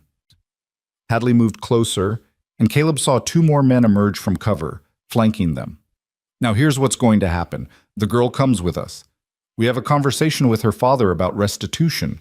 You ride away and live to see another sunrise. Fair trade." "Not happening." Caleb's voice was flat, final. "Find another way to settle your grievance with Beaumont." "There is no other way." Hadley's control slipped, revealing the desperation beneath the bravado. "He took everything from us, our land, our livelihood, our family home that we'd worked 3 generations to build. My mother died of shame, couldn't bear the humiliation of being turned out. My father drank himself to death within a year. So yeah, Whitlock, I think taking his precious daughter and making him feel a fraction of what he made us feel is pretty damn fair." Behind him, Caleb felt Clara straighten. "Mr. Hadley, I can't change what my father did to your family, but taking me won't bring your parents back. It won't restore your land, it'll just make you a criminal and give my father justification for hunting you down like an animal. Is that really how you want your family's story to end?" "Our story ended when your father signed those foreclosure papers." But there was something in Hadley's voice now, doubt, or maybe just exhaustion. "You don't get it, Miss Beaumont. You probably never had to worry about where your next meal was coming from or how you'd survive the winter. You've lived your whole life wrapped in money we helped provide through our mortgage payments." "You're right," Clara said, and Caleb felt surprise ripple through him. "I've never known that kind of hardship. I've been privileged in ways I'm only beginning to understand. But Mr. Hadley, and please, look at me when I say this, I am not my father. If you let us reach Copper Ridge, I give you my word I'll review your family's case. If there's any way to make restitution, to restore even part of what was taken, I'll do it." "Your word?" Hadley laughed, but it was a bitter sound. "Why would I trust the word of a Beaumont?" "Because I'm all you've got," Clara replied simply. "You can take me now, hold me for ransom, and probably get nothing but a manhunt that ends with you dead or in prison. Or you can take a chance that I mean what I say, that I'm different from my father, that there might be a way forward that doesn't end in more death. It's your choice, Mr. Hadley. Choose vengeance or choose hope." The valley fell silent except for the creek's murmur and the whisper of wind through sage. Caleb's finger rested on the rifle trigger, ready to move if Hadley's answer was bullets instead of words. He could feel Clara's heartbeat through her back, fast but steady. Could feel the courage it took for her to offer mercy to men who'd tried to kill her. Hadley's rifle wavered just slightly, and Caleb saw the young man's resolve cracking. But then one of his companions, a hard-faced man with a scar across his throat, spat into the dust. "This is horseshit, Marcus. We came here for justice, not to listen to pretty speeches from some rich girl who thinks words fix everything." "Shut up, Cole," Hadley said, but there was no force behind it. "No, I won't shut up. We've been riding for days, lost good men, all for what? So you can get soft because she's pretty and talks nice?" Cole raised his rifle, and Caleb saw murder in his eyes. "I say we take her now and settle this the way we planned." Everything happened at once. Cole's finger tightened on the trigger. Caleb threw himself sideways, taking Clara with him as they tumbled from Ash's back. The rifle cracked and the bullet passed through the space where Clara's head had been a heartbeat before. Caleb hit the ground rolling, coming up with his Colt drawn, firing twice. Cole went down screaming, clutching his shoulder. Then the valley erupted in gunfire. Hadley and his remaining man were shooting, but shooting wild, caught off guard by how fast everything had gone to hell. Caleb grabbed Clara's arm and hauled her behind the boulder he'd marked earlier, bullets chewing the ground around them. Ash bolted, panicked by the gunfire, and Caleb felt his heart sink. Without the horse, they were trapped. "Stay down!" He rose just enough to return fire, his bullets forcing Hadley's man back into cover. 3 rounds left in the Colt. He couldn't afford to miss. Beside him, Clara had pulled a small pistol from somewhere in her skirts, a Derringer, barely useful beyond a few feet, but better than nothing. "Tell me when," she said, her voice shaking but her hand steady on the weapon. "Not yet. Save your shots." He ejected the spent cartridges, reloaded with practiced speed, his fingers working on instinct while his mind calculated their dwindling options. They could hold this position for a while, but eventually Hadley's men would flank them or simply wait them out. Without horses, without water, pinned down in the open, they'd last maybe until nightfall before dehydration and exhaustion made them easy targets. Another bullet struck the boulder, showering them with stone chips. Clara flinched but held her position, and Caleb found himself marveling at her composure even as he cursed the circumstances that had brought them here. "Whitlock!" Hadley's voice carried across the valley. "You're trapped. No horse, no escape route, and we've got plenty of ammunition. Give us the girl and walk away." "Go to hell!" Caleb shouted back, firing twice more at a flicker of movement. One of the shots connected. He heard a yelp of pain. "Good. Make them pay for every inch." "Caleb," Claire's voice was quiet, meant only for him. "That offer I made, about reviewing their case. I meant it. If we get out of this, I'll find a way to help them." "I know you meant it. That's why I'm not letting them take you." He checked his ammunition again. 4 rounds left. 4 rounds between them and death. "But Clara, if this goes bad, don't." She grabbed his arm, forcing him to look at her. "Don't you dare start saying goodbyes. We're getting out of this because we have to, because you promised me coffee and a real bed in Copper Ridge, because I'm not done arguing with you about whether you're going to stay or leave, because," her voice broke slightly, "because I'm not ready to say goodbye to you yet." Something in her words steadied him, gave him focus beyond simple survival. He'd spent 8 years not caring whether he lived or died, treating each day as borrowed time. But Clara had somehow made him care again, made him want a future instead of just an ending. "All right," he said, and kissed her. It was brief, fierce, tasting of dust and fear and desperate hope. When they broke apart, Clara's eyes were wide with surprise, but also something that looked like joy. What was that for? "In case I don't get another chance." He turned back to their tactical situation, but now there was fire in his chest, determination beyond mere stubbornness. "Here's what we're going to do. I'm going to draw their fire, move along the rocks to their left. While they're shooting at me, you're going to run for that cluster of trees by the creek. It's better cover, closer to the trail out of here. And leave you to face 3 armed men alone?" 2 armed men. I hit one pretty solid, and I'm not planning to face them. I'm planning to disappear into those rocks and work my way around behind them. Classic flanking maneuver. He checked his rifle, made sure the action was smooth. "But I need you safe first, Clara. I need to know you're in cover so I can focus on staying alive." "This is another sacrifice play." "No, it's tactics. Trust me." He met her eyes. "Please." She studied him for a long moment, then nodded. "Don't you dare die, Caleb Whitlock. Because if you do, I'll find a way to follow you to wherever dead people go, and I'll be very angry with you there." "Noted." He took a breath, preparing himself. "On 3. 1, 2. The sound of hoofbeats thundered into the valley, cutting off his count. Both of them turned to see riders cresting the ridge, 6 men, maybe more, riding hard toward the firefight. For one terrible moment, Caleb thought it was reinforcements for Hadley, that they were well and truly doomed. Then he saw the badge glinting on the lead rider's chest and felt hope surge through him like lightning. "Marshal!" he shouted. Federal Marshal, we've got civilians pinned down. The effect was instantaneous.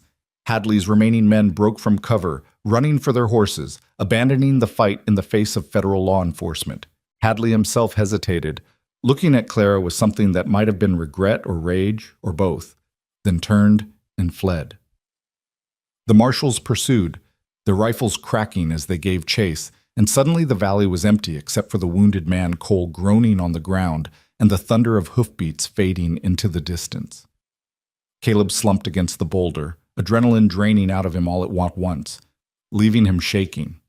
Beside him, Clara started laughing, not hysterical, just the giddy relief of people who'd expected to die and found themselves still breathing. "Coffee and a real bed," she said between laughs. "You promised me coffee and a real bed."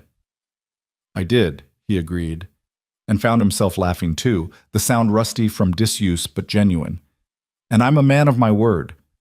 One of the marshals, an older man with a grizzled beard and eyes that had seen too much, rode back to them, dismounting with the stiffness of someone who'd spent too many hours in the saddle. "You folks all right?" "Alive," Caleb said, which seemed like answer enough. "How'd you find us?" "Old driver named Silas made it to Copper Ridge 2 days ago, half dead from pushing his team but alive enough to tell Thomas Beaumont his daughter was in danger. Beaumont raised holy hell, and the sheriff sent for us." The marshal looked at Clara. "You'd be Miss Beaumont, I take it?" "I am." Clara stood, brushing dust from her dress in that habitual gesture, trying to restore some dignity. "And this is Caleb Whitlock. He saved my life more times than I can count in the past 3 days." "Then I reckon the territory owes you thanks, Mr. Whitlock." The marshal extended his hand and Caleb shook it, still trying to process the fact that they'd survived. "We'll get you both to Copper Ridge, get you cleaned up and fed. Might need statements about what happened here, but that can wait until you've rested." Ash had returned, drawn by the familiar sound of Caleb's voice, and the stallion nuzzled his shoulder as if to say he'd only run away strategically. Caleb stroked the horse's neck, grateful beyond words for the animal's survival. The ride to Copper Ridge took 3 hours, surrounded by federal marshals and safe in a way they hadn't been since leaving Willow Creek. Clara dozed against Caleb's shoulder, exhausted past the point of caring about propriety, and he found himself memorizing the weight of her, the warmth, the simple reality of another person trusting him enough to be vulnerable. The town appeared as the sun began its descent toward the western mountains, bigger than Willow Creek, more established, with actual streets and buildings that looked permanent rather than temporary.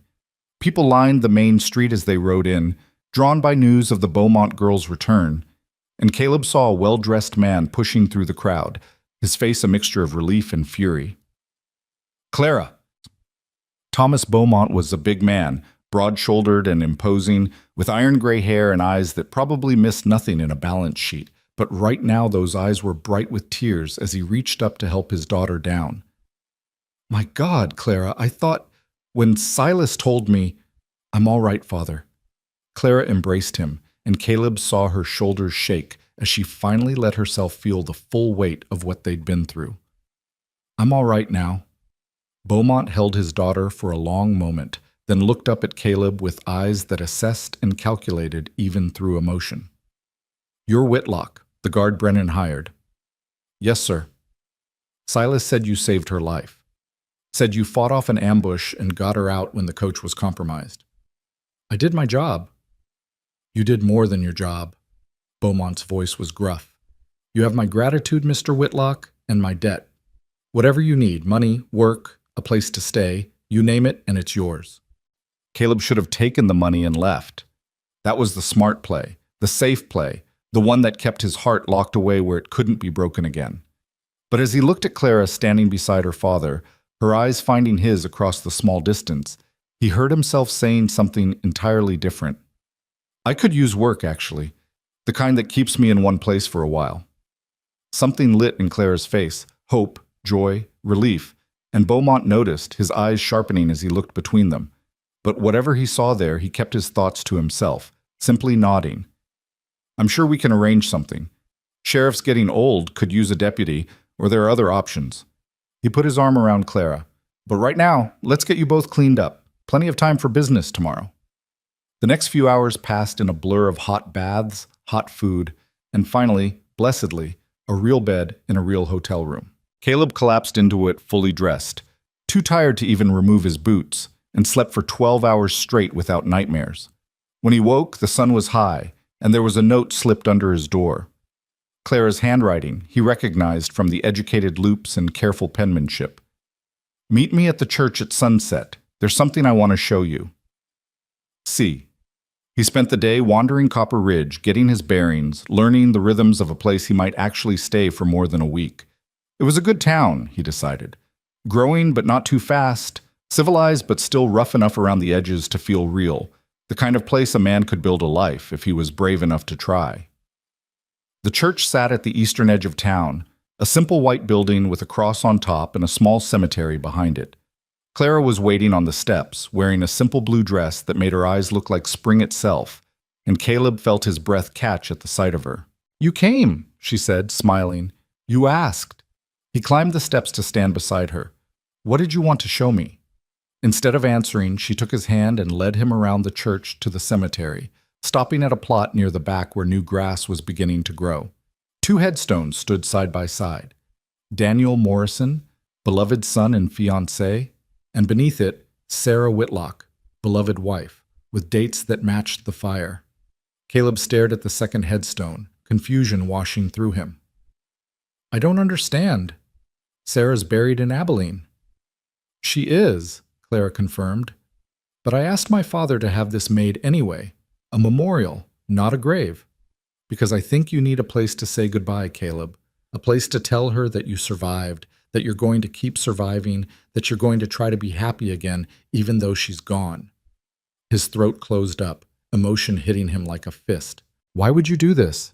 "Because you can't move forward while you're still trapped in the past.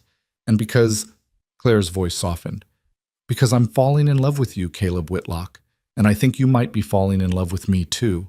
But neither of us can fully embrace that until you've made peace with what you lost." She was right. God help him. She was absolutely right. For 8 years, he'd been carrying Sarah's death like a weight chained to his chest, using his grief as armor against the world. But standing here, looking at this memorial Clara had created out of kindness and hope and understanding, he felt the chains beginning to loosen. "I don't know what to say to her," he admitted. "Say whatever's in your heart."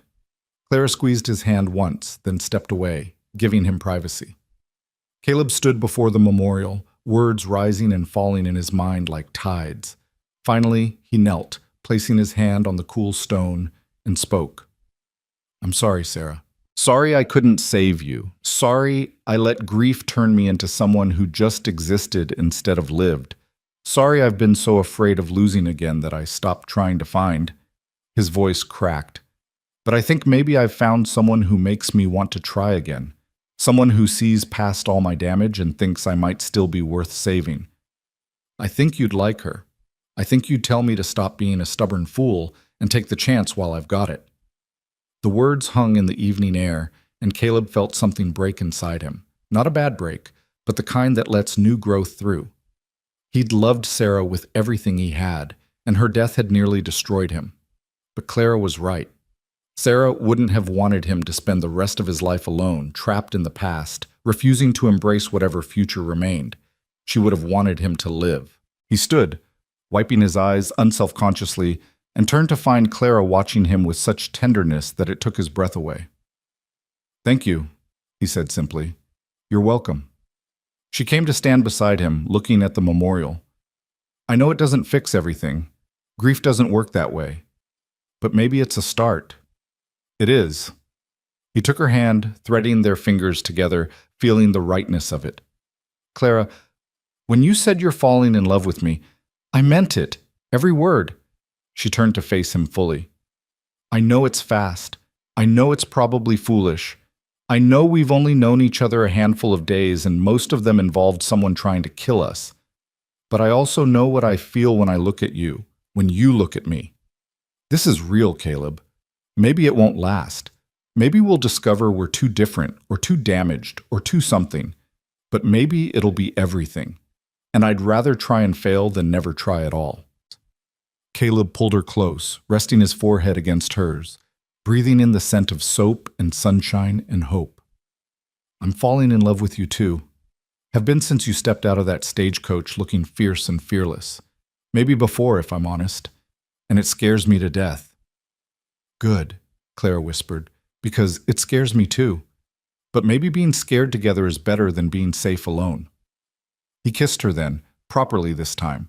Not a desperate gesture in the face of death, but a promise of life, of possibility, of two broken people choosing to be brave enough to try again. And when they finally broke apart, both breathing hard, Clara smiled against his mouth. So you're staying? I'm staying, he confirmed.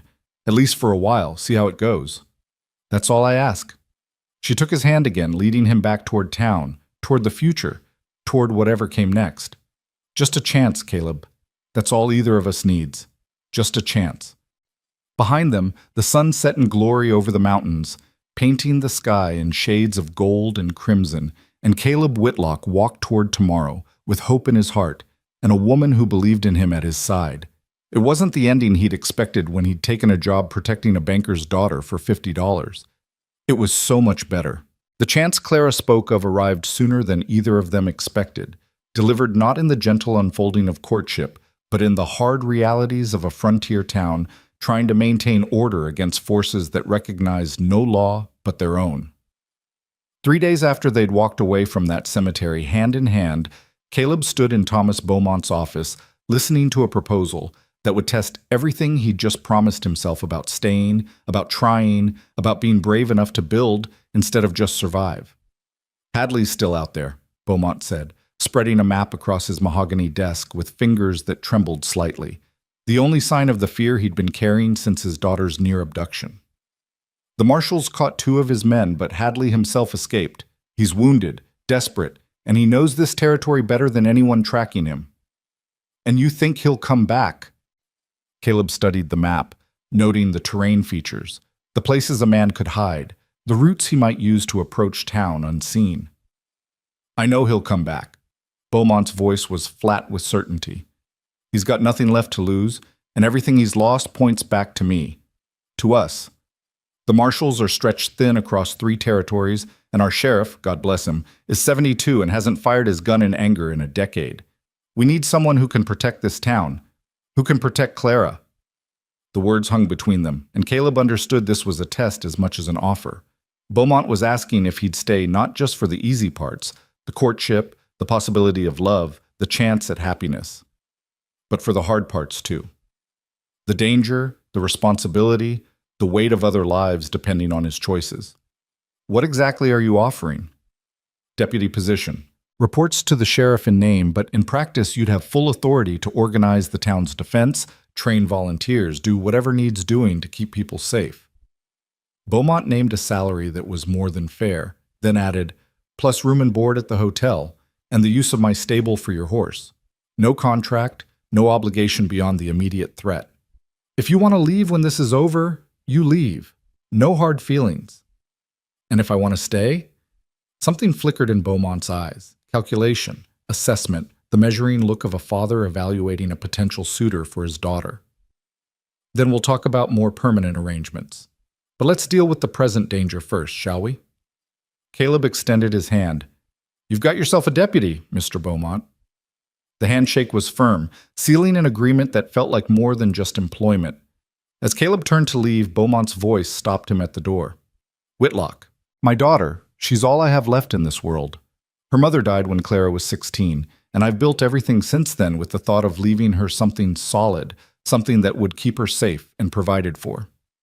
He paused, and when he spoke again, his voice was rough with emotion. I see how she looks at you, how you look at her, and I won't pretend I'm not concerned about a gunfighter courting my daughter, but I also saw you keep her alive when most men would have run. That counts for something. I'm not going to hurt her, sir. You say that now, but life has a way of hurting people whether they intend it or not. Beaumont met his eyes. Just promise me you'll try. That's all any of us can do. Try our best and hope it's enough. I promise. And Caleb meant it with every scarred, damaged part of his heart. He found Clara an hour later at the construction site of the new schoolhouse her father was funding, her sleeves rolled up, arguing with the foreman about window placement. She'd discarded the fine dresses of the past few days in favor of practical work clothes, and there was sawdust in her hair and determination in her eyes. "The windows need to be higher," she was saying, gesturing at the framed walls. "If they're too low, the children will spend all their time looking outside instead of at their lessons. And we need better ventilation. This room will be unbearable in summer with 40 children packed in here." The foreman, a weathered man named Hicks, who'd probably been building things since before Clara was born, looked torn between irritation and admiration. "Miss Beaumont, with all respect, your father hired me to build this schoolhouse, and I've built 7 others just like it. They're fine the way they are." Fine isn't good enough. These children deserve better than fine. Clara caught sight of Caleb, and her expression softened, though the steel in her voice remained. "Mr. Hicks, we'll continue this discussion later. I need to speak with Mr. Whitlock." Hicks looked relieved to escape, tipping his hat to Caleb as he passed. "Good luck with that one. She's as stubborn as her father." "I heard that," Clara called after him, but she was smiling. When she turned to Caleb, the smile deepened. "You're wearing a badge." He looked down at the tin star pinned to his chest, still uncomfortable with its weight. "Your father made me deputy, wants me to prepare the town in case Hadley comes back." The smile faded. "He will come back, won't he?" "Probably." There was no point in sugarcoating reality. Men like Hadley, when they've lost everything, they fixate on the thing they think caused that loss. Right now, that's you and your father. The marshals wounded him during the chase. We found blood on the trail, but not badly enough to stop him. He's out there somewhere, healing up, planning his next move. Clara moved closer, her hand finding his, and Caleb marveled at how natural the gesture had become in just a few days. "Are you afraid?" "Terrified," he admitted. "But not of Hadley. I'm afraid of failing, of letting him hurt you or your father or anyone else in this town, of proving that I'm not actually capable of protecting the things I care about." "You saved me 3 times in as many days, Caleb. You're more than capable." "Saving you when it's just the 2 of us on the trail is different from protecting a whole town. This is bigger, more complex, more ways for things to go wrong." He squeezed her hand, drawing strength from the contact. "But I'm going to try. That's all I can promise. I'll try my best and hope it's enough." "It will be." She said it with such certainty that he almost believed her. "Because you're not doing this alone. I'll help however I can." "Clara, don't." She cut him off with a look. "We've already had this conversation, remember? We're partners. That doesn't change just because the danger does. Tell me what you need." What he needed was for her to stay safe behind locked doors while he dealt with armed men intent on violence. But looking at her face, fierce and determined and absolutely unwilling to be sidelined, he knew that particular battle was already lost. So instead he told her the truth. "I need to know who in this town can shoot, who can keep their head in a crisis, who'll run, and who'll stand. I need to know every building, every sight line, every place Hadley might use for ambush or escape. I need supplies. Ammunition, medical provisions, extra rifles for volunteers. And I need—" He hesitated, then continued. "I need you to teach me about the people here, the relationships, the grudges, the alliances. Because if Hadley's smart, he won't come at us directly. He'll find the weak points, the divisions, the places where this town is vulnerable." Clara nodded slowly, her mind clearly already working through the implications. "I can do that. I grew up here, know most of the families. And I've been working at the bank with my father for the past 2 days, reviewing accounts and loan histories. I'm learning exactly who owes what to whom, who's struggling, who might be angry enough to help an outsider settle a score. You think someone in town might side with Hadley? I think my father has made enemies over the years. Not many, and most of them are decent people who just got caught in bad circumstances. But desperation makes people do things they wouldn't otherwise consider." She was quiet for a moment, then, "There's a family on the edge of town, the Hendersons. Father foreclosed on them 6 months ago. They're living in a shack now, barely scraping by. The husband, William, he drinks too much and talks about how Beaumont ruined him. If Hadley approached him, offered money, or just the chance for revenge, we need to know." Caleb's mind was already shifting into tactical mode, seeing the town not as a place to live but as a battlefield to defend. "Can you make a list? Everyone who might have reason to help Hadley, even indirectly. I'll need to talk to them, get a sense of where they stand." I'll have it for you by tomorrow. Clara looked around at the half-built schoolhouse, the future it represented. Do you think we're going to survive this, Caleb? Really survive? Not just make it through by the skin of our teeth, but actually build something lasting here? I don't know, he said honestly. But I know we're going to try, and maybe trying is enough.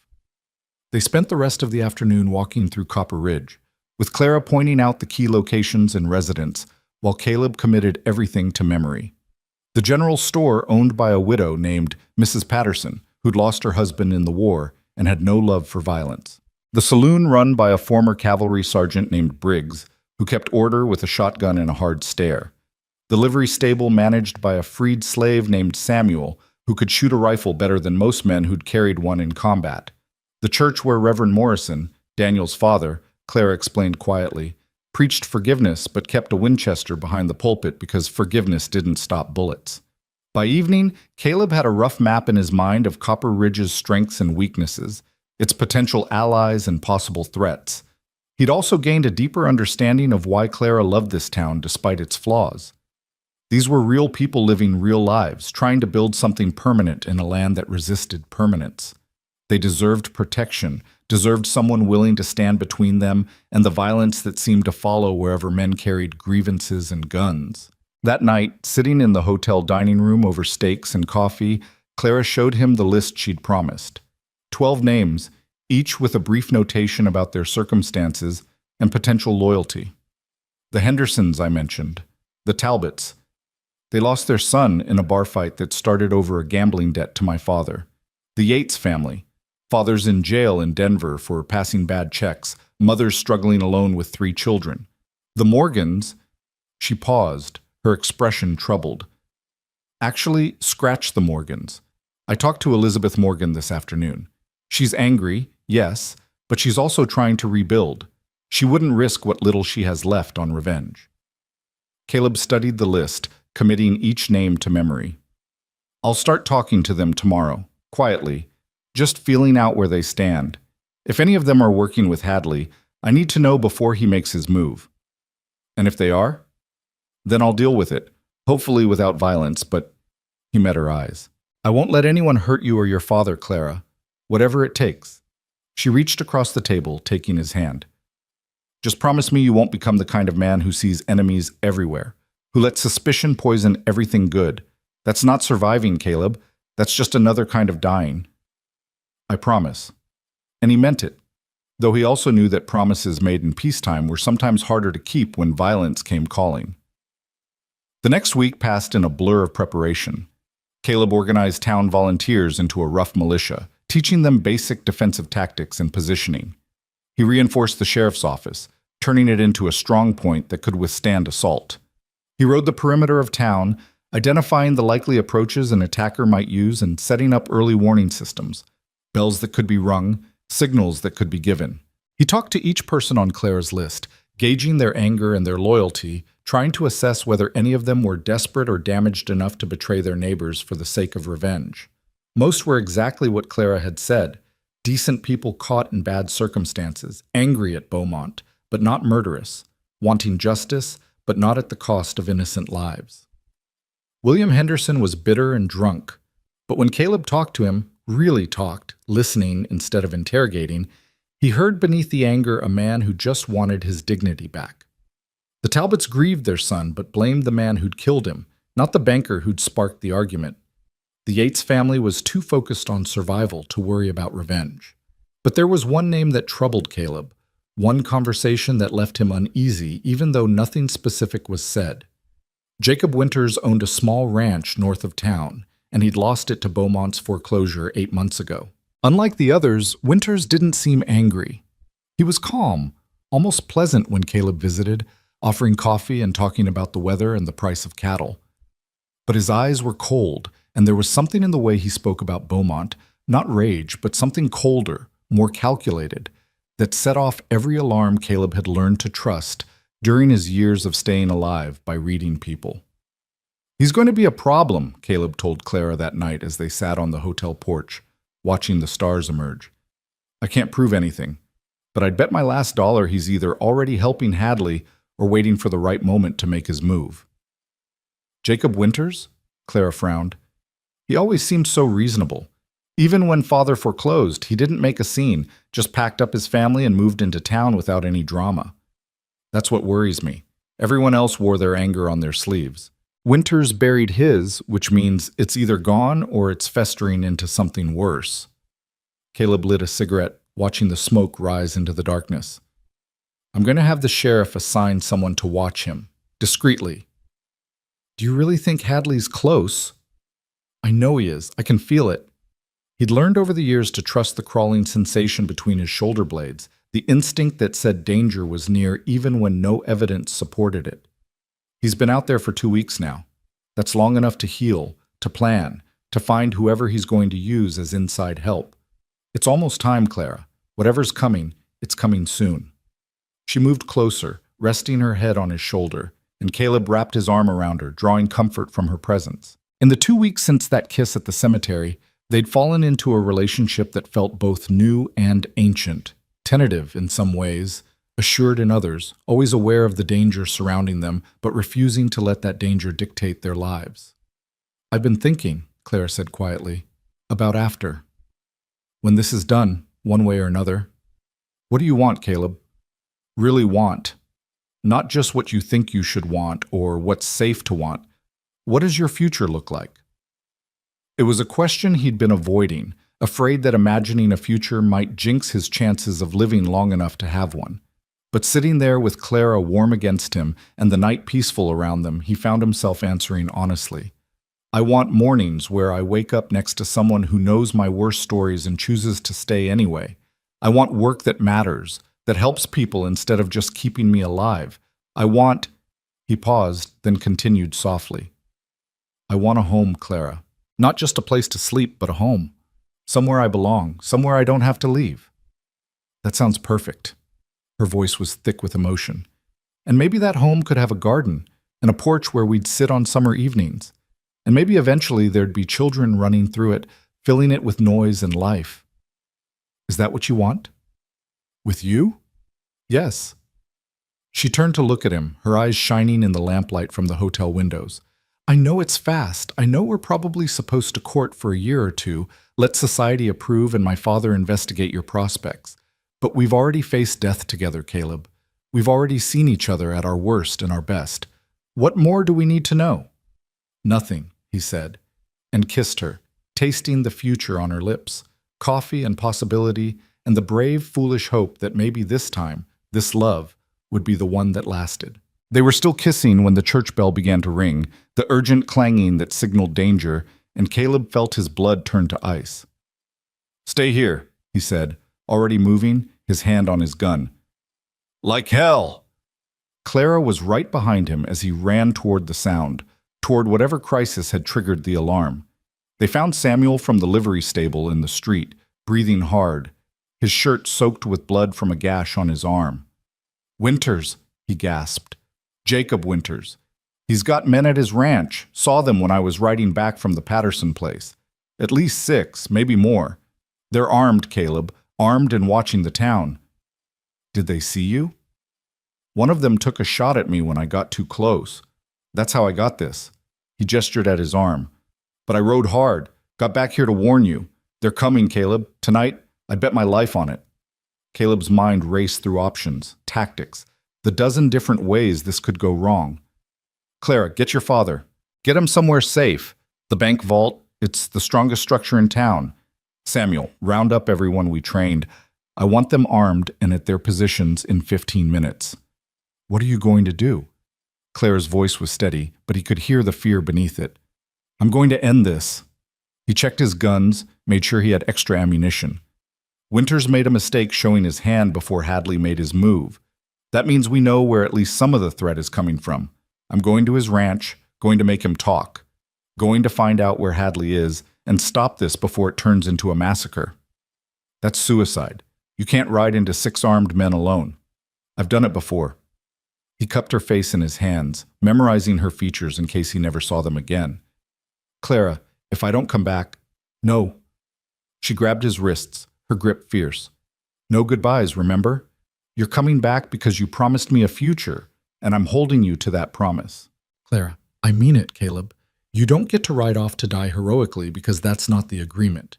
The agreement is we both survive. We both build that future. We both get our happy ending. So you go do what you need to do, but you come back. You hear me? You come back. He kissed her hard, pouring everything he felt into that contact, love and fear and desperate hope. Then he pulled away, whistled for Ash, and swung into the saddle. I'll come back, he promised, and prayed he could keep his word. The ride to Winter's ranch took 20 minutes through darkness broken only by starlight. Caleb approached from downwind, moving slowly, using every scrap of cover. He could see lights in the ranch house, shadows moving behind curtains. Samuel had been right. There were men here, armed men, waiting for something, waiting for Hadley's signal to attack. Caleb dismounted 100 yards out, leaving Ash ground-tied in a stand of cottonwoods. He moved forward on foot, his rifle in his hands, every sense alert for sentries. He found the first one smoking behind the barn. A young man, nervous, probably hired for a few dollars and the promise of easy money. Caleb took him down silently, leaving him unconscious but alive, gagged and tied with rope from his saddle. The second sentry was more alert, positioned where he could watch both the house and the approach from town. Caleb had to circle wide, using a dry creek bed for cover before he could get close enough. When he moved, it was fast and brutal. A blow to the temple that dropped the man like a stone. 2 down. At least 4 more inside, plus Winters himself. Not good odds, but he'd faced worse. The ranch house had a back door that led into the kitchen. Caleb tried the handle, locked. He could kick it in, but that would alert everyone inside. Instead, he used his knife on the latch, working it carefully until he felt the mechanism give. The kitchen was dark and empty, smelling of old coffee and older secrets. Caleb moved through it silently, his boots making no sound on the wooden floor, every nerve screaming that this was a trap, that he was walking into something worse than he knew. He heard voices from the front room, men talking, arguing about timing and tactics and how much Beaumont was worth dead versus alive. And beneath those voices, another sound that made his blood freeze. A woman crying, begging. Winter's wife, he realized. Jacob Winter's wife, pleading with her husband not to do this, not to throw away everything for revenge. It's already done, Margaret, Winters said, his voice cold and flat. Beaumont took everything from us. Now I'm taking everything from him. His bank, his town, his precious daughter. By dawn, he'll know what it feels like to lose everything you built. This won't bring back what we lost. It'll just make everything worse. It'll make me feel better. That's enough. Caleb eased around the corner, taking in the scene. 5 men in the front room, all armed, standing around a table covered with maps and weapons. Winters at the head of the table, his face hard and set. And in the corner, Margaret Winters tied to a chair, her face wet with tears. He could shoot Winters from here. 1 bullet, end the immediate threat. But the other 4 men would return fire, and Margaret was in the line of fire. And even if he survived, he'd never know where Hadley was or when the main attack was coming.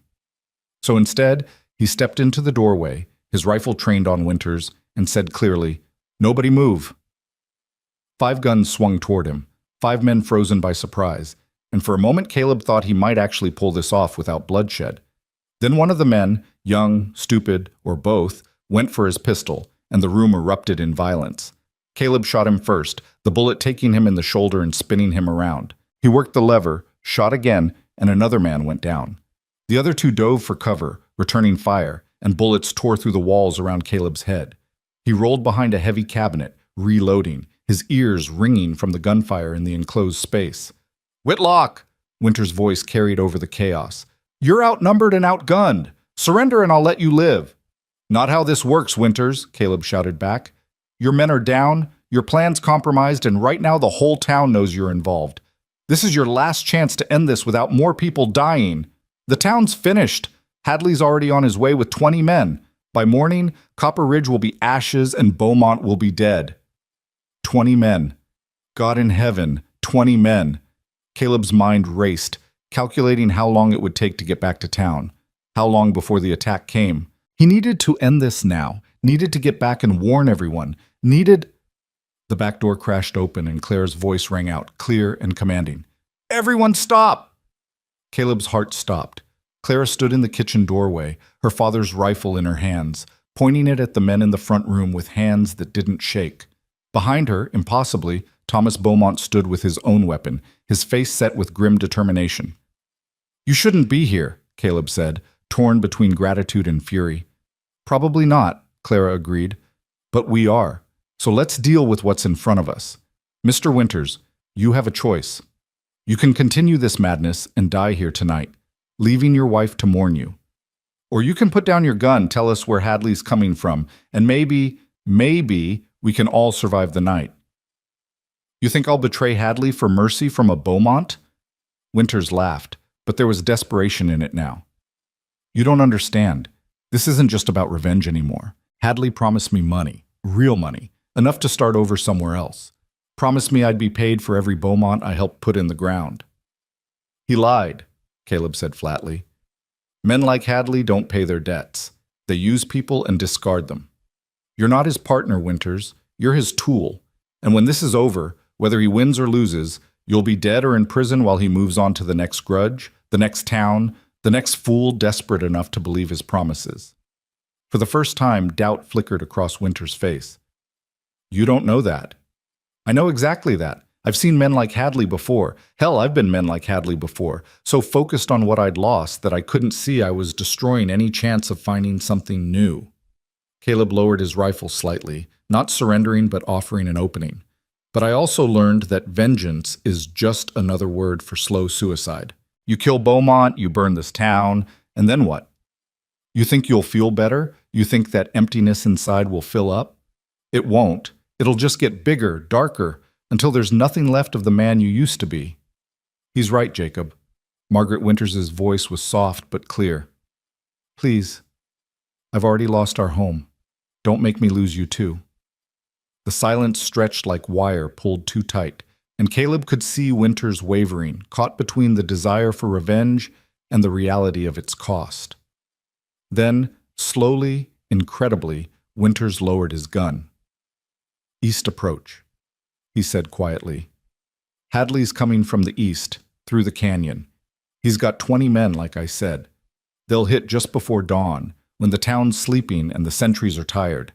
He's planning to fire the buildings, draw everyone into the street, then cut them down from the hills. It's not about robbery anymore. It's about making Beaumont watch everything he built turn to ash." "How long do we have?" Beaumont asked, speaking for the first time since entering. 2 hours? Maybe 3. Depends on whether they're riding now or waiting for first light." Winters looked at his wife, and there was such regret in his face that Caleb almost felt sorry for him. "I'm sorry, Margaret. I'm so damn sorry." "Tell that to the sheriff," Beaumont said coldly. "For now, you're going to help us save this town. Because if you think I'm going to show you mercy after you tried to murder my daughter, you're mistaken. But I will let you earn a chance at redemption. Help us stop Hadley, and maybe, the judge will take that into account." They rode back to Copper Ridge at a gallop, Winters tied and riding between Caleb and Samuel, while Clara and her father led the way. Dawn was still hours away, but Caleb could feel time slipping through his fingers like water, each minute bringing them closer to violence he wasn't sure they could survive. The town was awake and armed when they arrived, every volunteer at their position, every rifle loaded and ready. Caleb gathered them quickly, sketching out Hadley's plan and their response. "He's expecting to catch us sleeping, unprepared. Instead, we're going to be waiting. Samuel, take 5 men and position them in the canyon approach. Don't engage. I just need you to slow them down, make some noise, let us know they're coming. Briggs, you and the saloon men hold the main street. Mrs. Patterson, I need you and anyone who can't shoot to get the children and elderly into the church basement. It's stone. It'll survive fire. Reverend Morrison, I'm sorry, but I need that Winchester of yours." "Already loaded," the Reverend said grimly. "The Lord may preach forgiveness, but he also understands justice." Caleb turned to Beaumont. "Sir, I need you in the bank. It's the strongest position, best sightlines, and Hadley will come for you eventually. When he does, I want you somewhere we can defend." "What about Clara?" "I want her safe. I want her as far from the fighting as possible." But even as he said it, Caleb knew it was futile.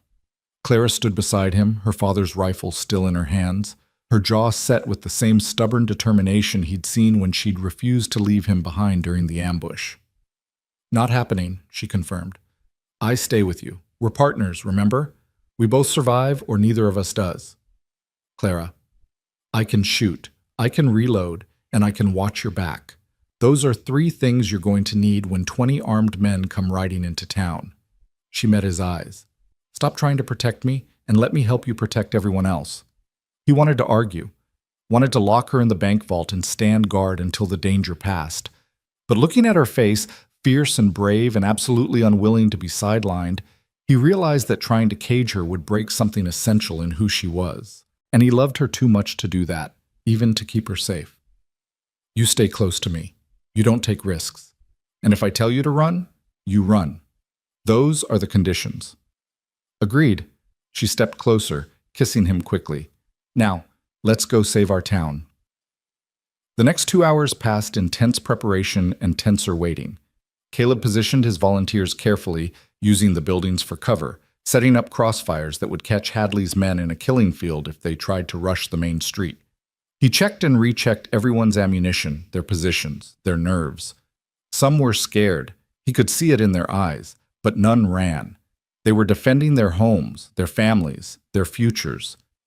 That gave them strength that mercenaries and hired guns could never match.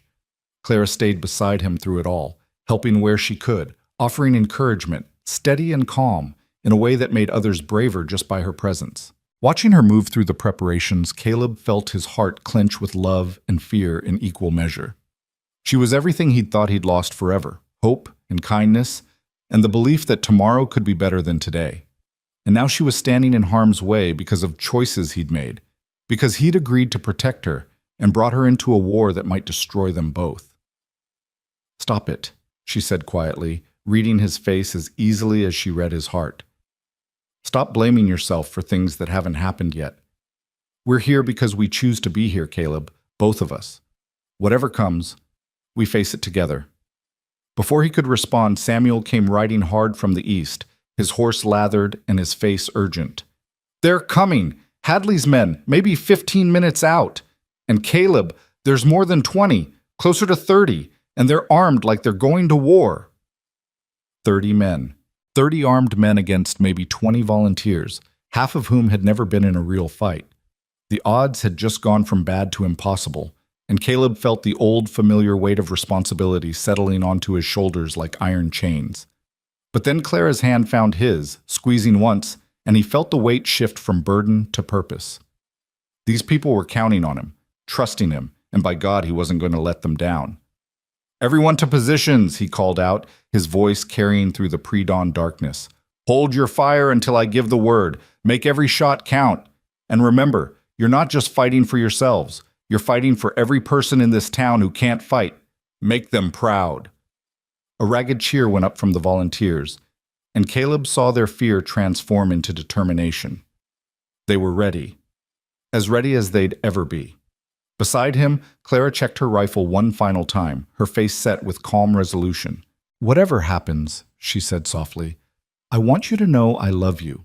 I've loved you since you tackled me behind that log and shielded me with your body. I've loved you through every conversation, every shared danger, every moment we've stolen between violence.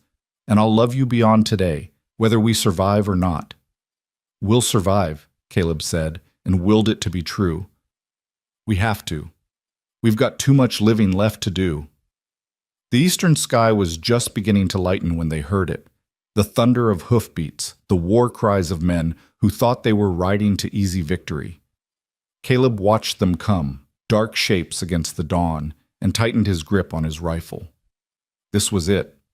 The moment that would determine whether Copper Ridge stood or fell, whether his second chance at happiness would survive past sunrise. "Here they come," he said quietly, and Clara nodded beside him, steady and brave and everything he'd ever needed. The battle for Copper Ridge was about to begin. The riders came fast and confident, 30 strong, their horses kicking up dust that caught the first rays of dawn like smoke. At their head rode Marcus Hadley, his left arm bound in a crude sling, but his right hand holding a rifle with the ease of someone who'd been born to violence. Caleb could see the madness in the young man's eyes, even from a distance. the kind of desperate fury that made men dangerous because they'd stopped caring whether they lived or died. "Hold," Caleb said quietly to the volunteers positioned along the main street. "Let them get close. Make every shot count." Beside him, Clara's breathing was steady, her rifle trained on the approaching riders. He could feel the tension in her body, see the set of her jaw, and recognized in her the same transformation he'd seen in himself years ago. The moment when survival stopped being theoretical and became the only thing that mattered. Hadley's men spread out as they entered the town, some heading toward the bank, others toward the buildings Caleb had fortified. They were expecting resistance, clearly, but not the level of organization they were riding into. Winters had told them the town would be sleeping, vulnerable, easy prey. Instead, they were riding into a trap that would cost them everything. "Now!" Caleb's voice cracked through the dawn like thunder, and suddenly Copper Ridge erupted in gunfire. The carefully positioned volunteers opened up from windows, doorways, rooftops, a devastating crossfire that caught Hadley's men completely exposed in the middle of the street. Horses screamed and men fell, and the confident charge dissolved into chaos as the surviving riders scattered, looking for cover that Caleb had deliberately made scarce. Caleb worked his rifle with methodical precision, firing, levering, firing again.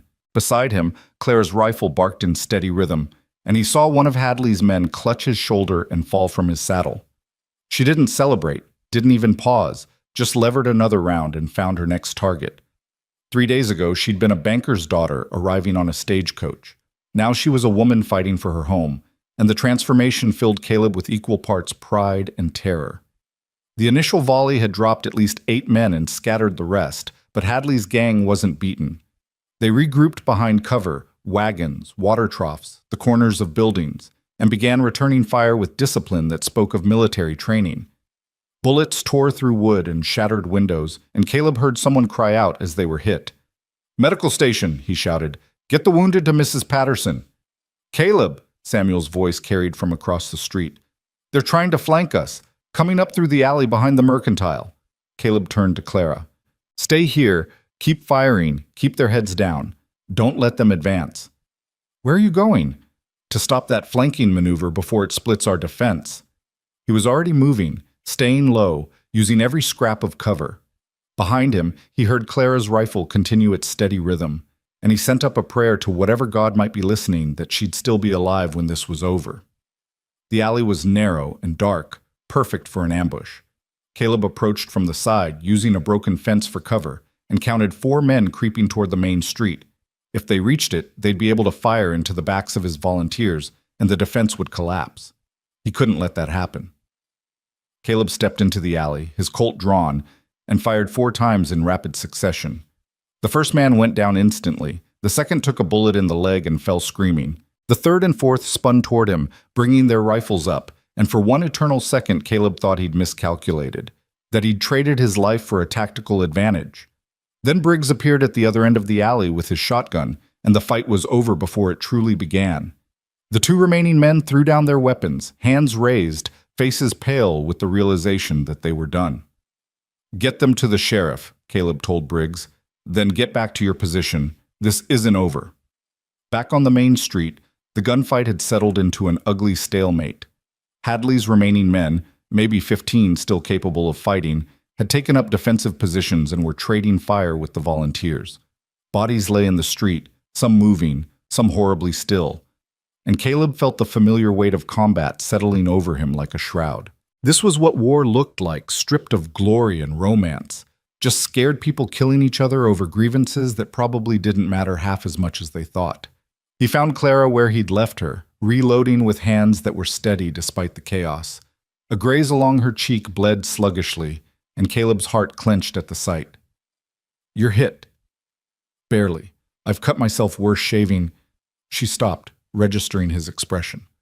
"I'm fine, Caleb. It's not even deep, but we've got bigger problems. Hadley's men brought torches. They're trying to set fires, burn us out." Caleb looked and saw she was right. Several buildings on the eastern edge of town were already smoking, flames beginning to lick at wooden walls dried by summer heat.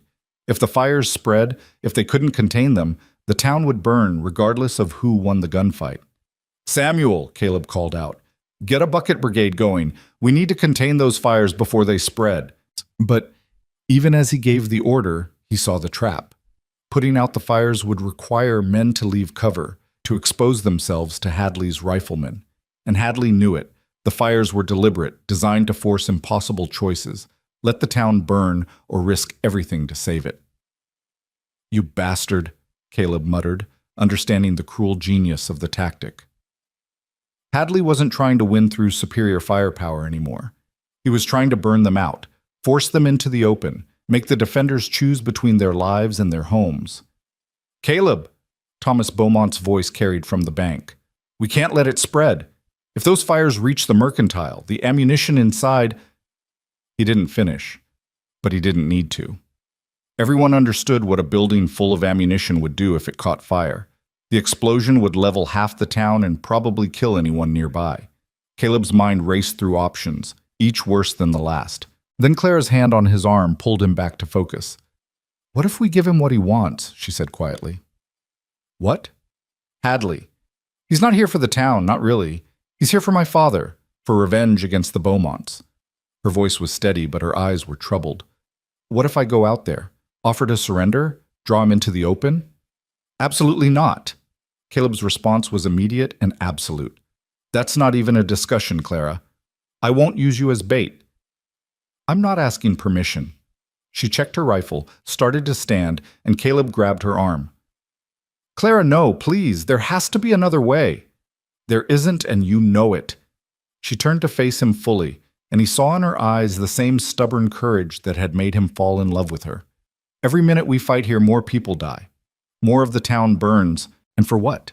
Because 30 years ago my father made business decisions that hurt people? Because Marcus Hadley can't let go of his grief long enough to see he's become the very thing he hates? That's not your fault. You don't owe him anything? Maybe not. But I owe this town. These people are fighting because of my family, dying to protect Beaumont interests. The least I can do is give them a chance to stop dying. She pulled free of his grip, stood, and before he could stop her, she was walking toward the street, her hands raised, her rifle left behind. Clara! Caleb lunged after her, but Beaumont caught him, the older man's grip surprisingly strong. Let her do this, Beaumont said, his voice rough with emotion. My daughter knows what she's doing. Have faith in her. She's going to get killed. Maybe. Or maybe she's going to save all of us. Beaumont's eyes were fixed on Clara as she walked into the open, straight and proud and terrifyingly vulnerable. That's who she is, Whitlock. That's who she's always been. Someone who steps forward when others step back. Clara's voice rang out clear and strong across the battlefield. Marcus Hadley, I'm Clara Beaumont. I'm the one you wanted. I'm coming out. Tell your men to hold their fire. For a moment, nothing happened. Then Hadley stepped out from behind an overturned wagon, his rifle trained on Clara, his face a mask of rage, and something else, something that might have been shame or regret buried under years of anger. You think I want you? Hadley called back. You think any of this was about you? I think it was always about me, about my father, about making us feel what you felt when you lost your home. Clara kept walking, kept her hands raised, kept her voice calm. And I'm here to tell you I understand. I understand your anger, your grief, your need to make someone pay. But Marcus, and I'm going to call you Marcus because we're both young and we're both products of decisions we didn't make. This won't bring your parents back. Burning this town won't restore what was taken from you. It'll just create more orphans, more widows, more people carrying the same grief that's eating you alive. You don't know anything about my grief. But Hadley's voice cracked, and Caleb saw the rifle waver. You're right. I don't. But I know about loss. I lost someone I loved, someone I was going to marry, build a life with. He died, and I thought the grief would kill me too. For a while, I wanted it to. Clara was close now, maybe 20 feet from Hadley, close enough that Caleb could barely breathe. But you know what I learned, Marcus? Grief is just love with nowhere to go. And you can either let it poison everything it touches, or you can transform it into something that honors the people you lost. Your mother, your father, would they want this? Would they want you to die in a pointless battle, or would they want you to live, to build something new, to be better than the circumstances that broke them? Hadley's rifle was shaking now, and Caleb could see the young man's face crumpling, years of rage collapsing under the weight of Clara's words. He took everything from us. I know, and I can't give it back. But Marcus, I can try to make it right going forward. I can review your family's case, see if there's any way to restore even part of what was lost. I can work to change how my father does business, to make sure what happened to you doesn't happen to others. But only if you give me the chance. Only if you choose to stop this before more people die. Behind Hadley, his remaining men were watching, uncertain, and Caleb realized the entire battle had come down to this moment. A young man carrying too much grief facing a young woman offering grace. If Hadley refused, if his rage won out over reason, they'd all die here. If he accepted, if somehow Clara's words reached through the armor of his pain, there might be a chance for something better. The silence stretched impossibly long. Then, slowly, Marcus Hadley lowered his rifle. "I'm tired," he said, and his voice was that of a boy rather than a man. "I'm so goddamn tired of being angry." Clara closed the distance between them, and to Caleb's utter shock, she put her hand on Hadley's shoulder. "Then let it go, Marcus. Let it go and choose something different. Choose life instead of death. Choose hope instead of vengeance. It won't be easy, and the grief won't disappear, but it gets bearable. I promise you it gets bearable." Hadley's face crumpled entirely, and he dropped to his knees, his rifle falling to the dust beside him. Behind him, his men were laying down their weapons, hands raised, the fight draining out of them as surely as blood from a wound. The battle was over, not with a final gunshot, but with a young woman's courage and a broken man's surrender. Caleb was moving before he knew it, running to Clara, pulling her away from Hadley and into his arms, holding her so tightly she gasped. "Don't you ever do that again," he said into her hair. "Don't you ever risk yourself like that again." "I can't promise that." But she was holding him just as tightly, her body shaking with reaction now that the danger had passed. "But I can promise I'll always come back to you, always, Caleb." Around them, Copper Ridge was coming alive with the sounds of relief. Cheering volunteers, people emerging from shelter, the urgent work of putting out fires and tending to the wounded. The cost had been high, 4 volunteers dead, maybe a dozen wounded, and 6 of Hadley's men would never ride again. But the town had survived, and with survival came the chance to rebuild, to do better, to learn from the violence and choose a different path forward. The federal marshals arrived 2 hours later, drawn by the smoke and gunfire, and they took Hadley and his surviving men into custody. But before they led him away, Hadley looked at Clara one more time. "Did you mean it? About reviewing my family's case?" "I meant every word." Clara's voice was firm. "I can't promise I can fix everything, Marcus, but I promise I'll try. And I promise that whether you're in prison or free, someone will be working to make sure what happened to your family doesn't happen to others." Hadley nodded, something like peace settling over his features. "Thank you, Miss Beaumont, and I'm sorry for all of it."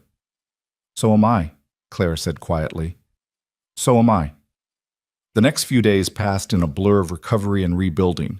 The fires had damaged several buildings, but nothing that couldn't be repaired.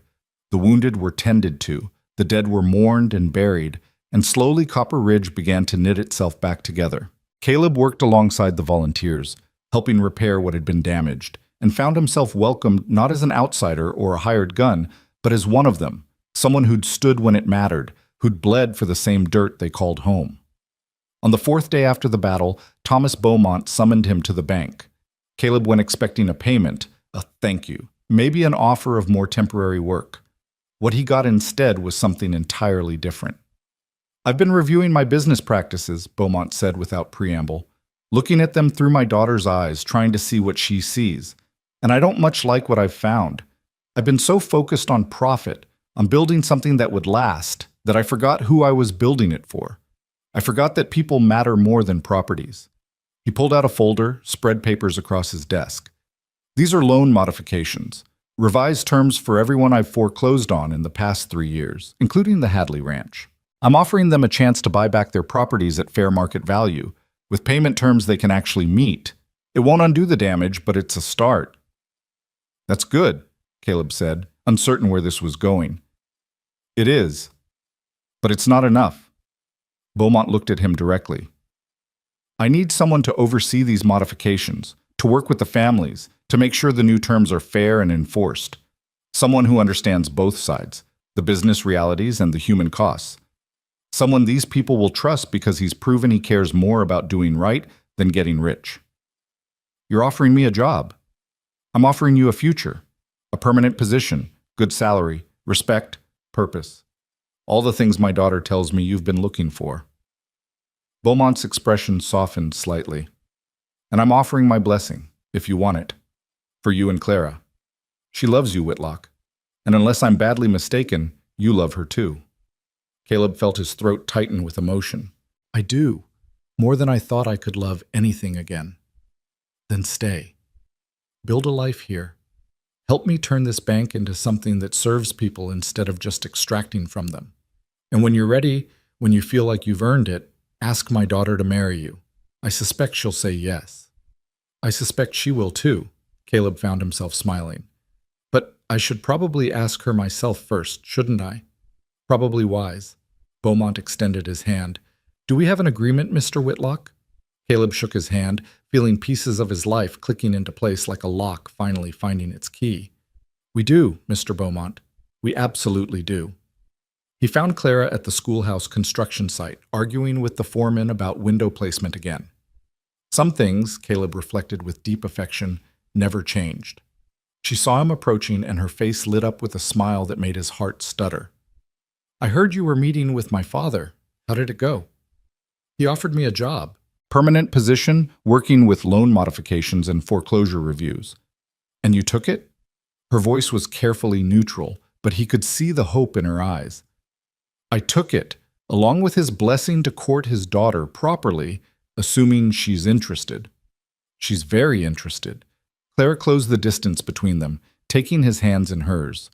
But Caleb, you need to be sure. This is a big change from the life you've been living. Staying in one place, building something permanent, being part of a community instead of just passing through. Are you ready for that? He thought about his answer, wanting to get it right. 3 weeks ago, I would have said no. I would have taken my payment and left before dawn, convinced that staying anywhere too long was just asking for pain. But then I met a woman who refused to be saved, who fought beside me instead of hiding behind me, who looked at my damage and saw possibility instead of just broken pieces. He cupped her face in his hands, marveling at how natural it felt. You showed me that grief doesn't have to be the end of the story, Clara. That loss is just one chapter, not the whole book. So yes, I'm ready.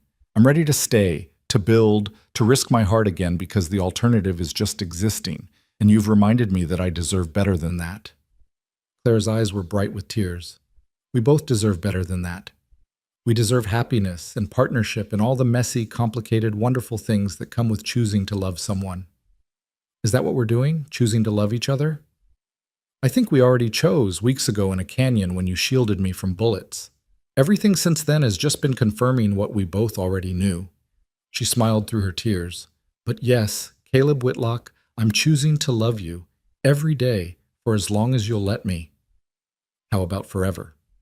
He pulled her close, resting his forehead against hers. How about we choose forever and see what happens? Forever sounds perfect. He kissed her then, there in the half-built schoolhouse that represented Copper Ridge's future, and felt his own future clicking into place around him. It wouldn't be easy. Nothing worthwhile ever was. There would be hard days and complicated decisions and moments when the grief of what he'd lost tried to pull him back into darkness. But with Clara beside him, with purpose and community, and the simple joy of being needed, Caleb thought maybe, just maybe, he could build something that lasted. The months that followed proved him right. Caleb threw himself into his new work, traveling to meet with the families Beaumont had foreclosed on, listening to their stories, helping them find paths forward that honored both their dignity and the bank's need for responsible lending. It was harder than he'd expected, requiring patience and diplomacy and skills he'd never thought he'd need. But it was also deeply satisfying in ways that writing and shooting and surviving had never been. He was building instead of just protecting, creating futures instead of just preventing deaths. The Hadley Ranch was the hardest case. Marcus was in prison awaiting trial, and his wife Margaret had moved to Denver to start over. But they were cousins, extended family, people who'd worked that land for generations and had nowhere else to go. Caleb spent weeks negotiating new terms, finding investors, restructuring the debt until there was a path, narrow and difficult but real, for the Hadley Ranch to become productive again under new management. It wouldn't erase what had happened, but it honored the land and the people who'd loved it. When Marcus Hadley's trial came, Caleb and Clara both testified, not to excuse his actions, but to explain the circumstances that had led to them. The judge sentenced him to 5 years, with the possibility of parole after 3 if he demonstrated genuine rehabilitation. It was more mercy than most expected and less than some thought he deserved, but it felt right. Justice, Caleb was learning, wasn't always about punishment. Sometimes it was about finding a way forward that acknowledged harm while still allowing for redemption. Through it all, Clara was beside him, sometimes literally, when cases required her father's authority, but more often as a partner in the larger work of transforming how Beaumont Bank did business. She pushed for more flexible terms, for considering circumstances rather than just numbers, for treating borrowers as people rather than assets. Thomas Beaumont resisted at first, his old habits and fears pushing back against change. But, gradually, as he saw the results, families rebuilding, the community growing stronger, the bank's reputation improving, he began to understand what his daughter had been trying to tell him all along. Profit and compassion weren't opposites. Done right, they reinforced each other. By the time autumn arrived, painting the mountains in shades of gold and crimson, Caleb had become as much a part of Copper Ridge as the bank or the church or the mountains themselves. He knew everyone's names, their stories, their struggles. He attended the town meetings, helped with the harvest festival, even stood as godfather when Samuel's wife had a baby girl they named Hope. It was the kind of life he'd never thought he'd have again. Ordinary and extraordinary in equal measure, filled with the small joys and small sorrows that made up actual living rather than just surviving.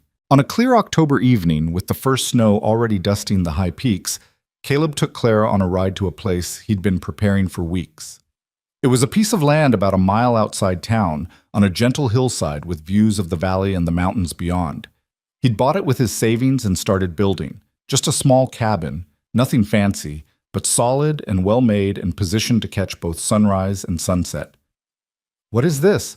Clara asked as they dismounted, looking at the cabin with wonder. "It's a home. Or it will be when it's finished. I've been working on it in my spare time, trying to get it ready before winter." He took her hand, led her to the porch he'd built with his own hands. "I wanted to have something to offer you, Clara. Something more than just promises and possibility. A real place, a real future. Somewhere we could build a life together." "Caleb," her voice was thick with emotion. "Let me finish." He knelt, pulling out a ring he'd had made by the town jeweler, simple gold with a small emerald that matched her eyes. "I know I'm not what your father probably envisioned for you. I'm older, damaged in ways that will probably never fully heal, haunted by ghosts that won't ever completely disappear. But Clara, you've made me believe that damage doesn't mean broken, that haunted doesn't mean hopeless. You've given me back my life, and I want to spend the rest of it loving you, supporting you, being the partner you deserve." He held up the ring, his hand steady despite the emotion threatening to overwhelm him. "Clara Beaumont, will you marry me?" She was crying openly now, tears streaming down her face, but she was also smiling wider than he'd ever seen. "Yes, yes, 1,000 times yes." She pulled him up, kissing him fiercely, laughing through her tears. "You fool, you beautiful fool. Of course I'll marry you. Did you really think there was any other answer?" "I hoped, but hoping and knowing are different things." "Then know this. I love you, Caleb Whitlock. I love your strength and your vulnerability, your courage and your caution, your past and your future. I love all of you, and I want to spend my life showing you exactly how much." She held out her hand, and he slipped the ring onto her finger, where it caught the evening light and seemed to glow. "When?" "Whenever you want. Tomorrow, next month, next spring. I just want it to be soon, because every day we're not married feels like a day wasted."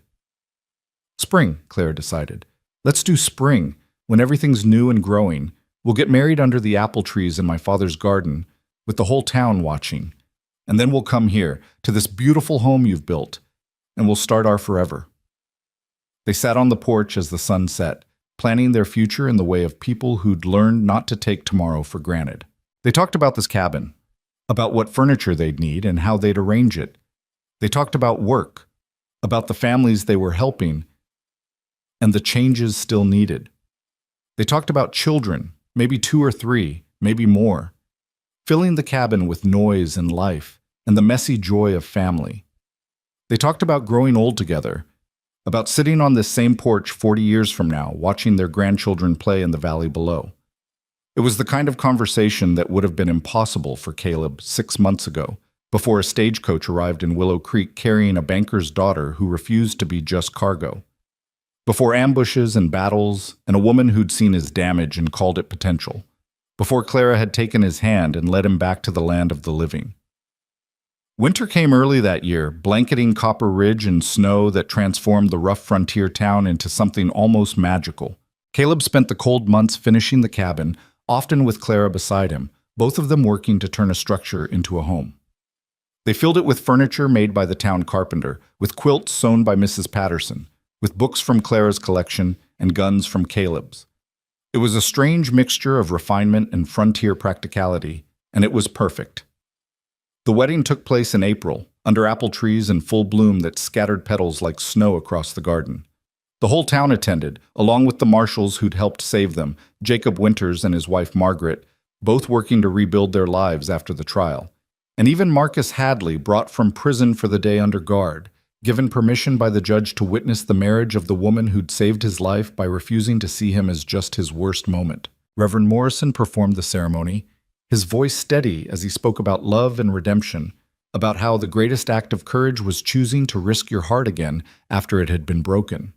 Clara wore a simple white dress that made her look like spring itself, and Caleb wore the best suit he'd ever owned, feeling uncomfortable and nervous and happier than he'd ever thought possible. When the Reverend asked if anyone objected, there was only joyful silence, and when he pronounced them husband and wife, the cheer that went up could probably be heard in 3 counties. The reception lasted until midnight, with dancing and music and enough food to feed twice the people who attended. Caleb danced with his wife. His wife! Under lanterns strung through the apple trees, holding her close and marveling at the simple fact that this was his life now. Not borrowed time, not temporary refuge, but actual living with a future that stretched out before them bright with possibility. Later, much later, they rode to their cabin under a moon so bright it cast shadows, and Ash, patient, loyal Ash, knew the way without guidance. They spent their first night as husband and wife in the home they'd built together, and when Caleb woke the next morning to find Clara sleeping beside him, sunlight streaming through windows he'd framed himself, he felt something he hadn't felt in 8 years. Peace. Not the absence of pain or grief or memory, those would always be part of him, written into his bones and his history. But peace in knowing that pain wasn't the whole story, that grief could coexist with joy, that memory could honor the past while still embracing the future. The years that followed were good ones, marked not by dramatic events, but by the steady accumulation of ordinary moments that made up an extraordinary life. Caleb continued his work with the bank, helping families find stable footing, learning that redemption was rarely dramatic but often profound. Clara opened a small clinic in town, using her medical training to serve people who couldn't afford the doctor from Denver, bringing the same fierce compassion to healing that she'd brought to everything else. Their first child arrived 2 years after the wedding, a boy they named Thomas Daniel, honoring both their fathers and the men they'd lost. He was followed by a daughter 3 years later, Sarah Elizabeth, carrying forward the memory of loves that had ended but never faded. And then another boy and another girl, until their cabin was bursting with life and noise and the beautiful chaos of family. Thomas Beaumont lived long enough to see 3 of his grandchildren born, to watch his daughter and son-in-law transform his bank from an institution that extracted wealth into one that built community. He died peacefully in his sleep at 78, and at his funeral half the town came to pay respects, not just to the banker who'd employed them, but to the man who'd learned, late but genuinely, that people mattered more than profit. Marcus Hadley was released after 4 years, having earned early parole through good behavior and genuine rehabilitation. He didn't return to Copper Ridge. The memories were too painful, the associations too complicated. But he wrote to Clara occasionally, letters that spoke of a man trying to build something new from the ashes of what he'd lost. He married eventually, had children, became a carpenter in Montana.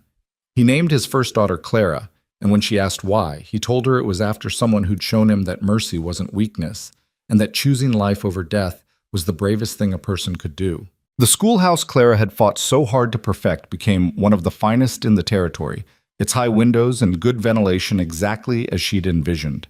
She served on its board for 20 years, ensuring that every child in Copper Ridge, regardless of their parents' ability to pay, received an education. The building still stands today, a testament to the power of one stubborn woman refusing to accept that fine was good enough. And Caleb Whitlock, the man who'd once believed he was too broken to deserve happiness, lived to see his children grow and marry and have children of their own. He lived to see Copper Ridge transform from a rough frontier town into a proper city, with streets and schools and a future bright with possibility. He lived to sit on his porch with his wife of 37 years, watching the sunset paint the mountains in shades of gold, and know with absolute certainty that he'd made the right choice all those years ago when a banker's daughter had asked him to try. On his 71st birthday, surrounded by children and grandchildren and what felt like half of Copper Ridge, someone asked Caleb what the secret to a good life was. He thought about it for a moment, his eyes finding Clara's across the crowded room, and smiled. "There's no secret," he said. "Just show up when it matters. Stand for the people who can't stand for themselves. And when someone offers you a second chance at happiness, be brave enough to take it. The rest is just details." Clara caught his eye then, and he saw in her face the same love that had sustained them through decades of joy and sorrow, triumph and struggle, all the beautiful complexity of a life fully lived. She smiled, and he smiled back, and in that moment he understood that love wasn't about dramatic gestures or perfect moments. It was about choosing, every single day, to stand beside someone through whatever came. It was about building something together that was stronger than what either could build alone. It was about refusing to let fear or loss or grief dictate your future, choosing instead to risk your heart on the radical possibility that tomorrow might be better than yesterday. Caleb Whitlock had sworn he'd never love again, but then a woman with green eyes and stubborn courage had ambushed his carefully guarded heart, and he'd surrendered without a fight. Looking back from the vantage point of a life well lived, he couldn't imagine a better defeat. Some battles, he'd learned, you won by losing, and some surrenders were just the beginning of victory. The cowboy who'd sworn he'd never love again had fallen anyway, spectacularly and permanently, and spent the rest of his days grateful for the ambush that brought him home.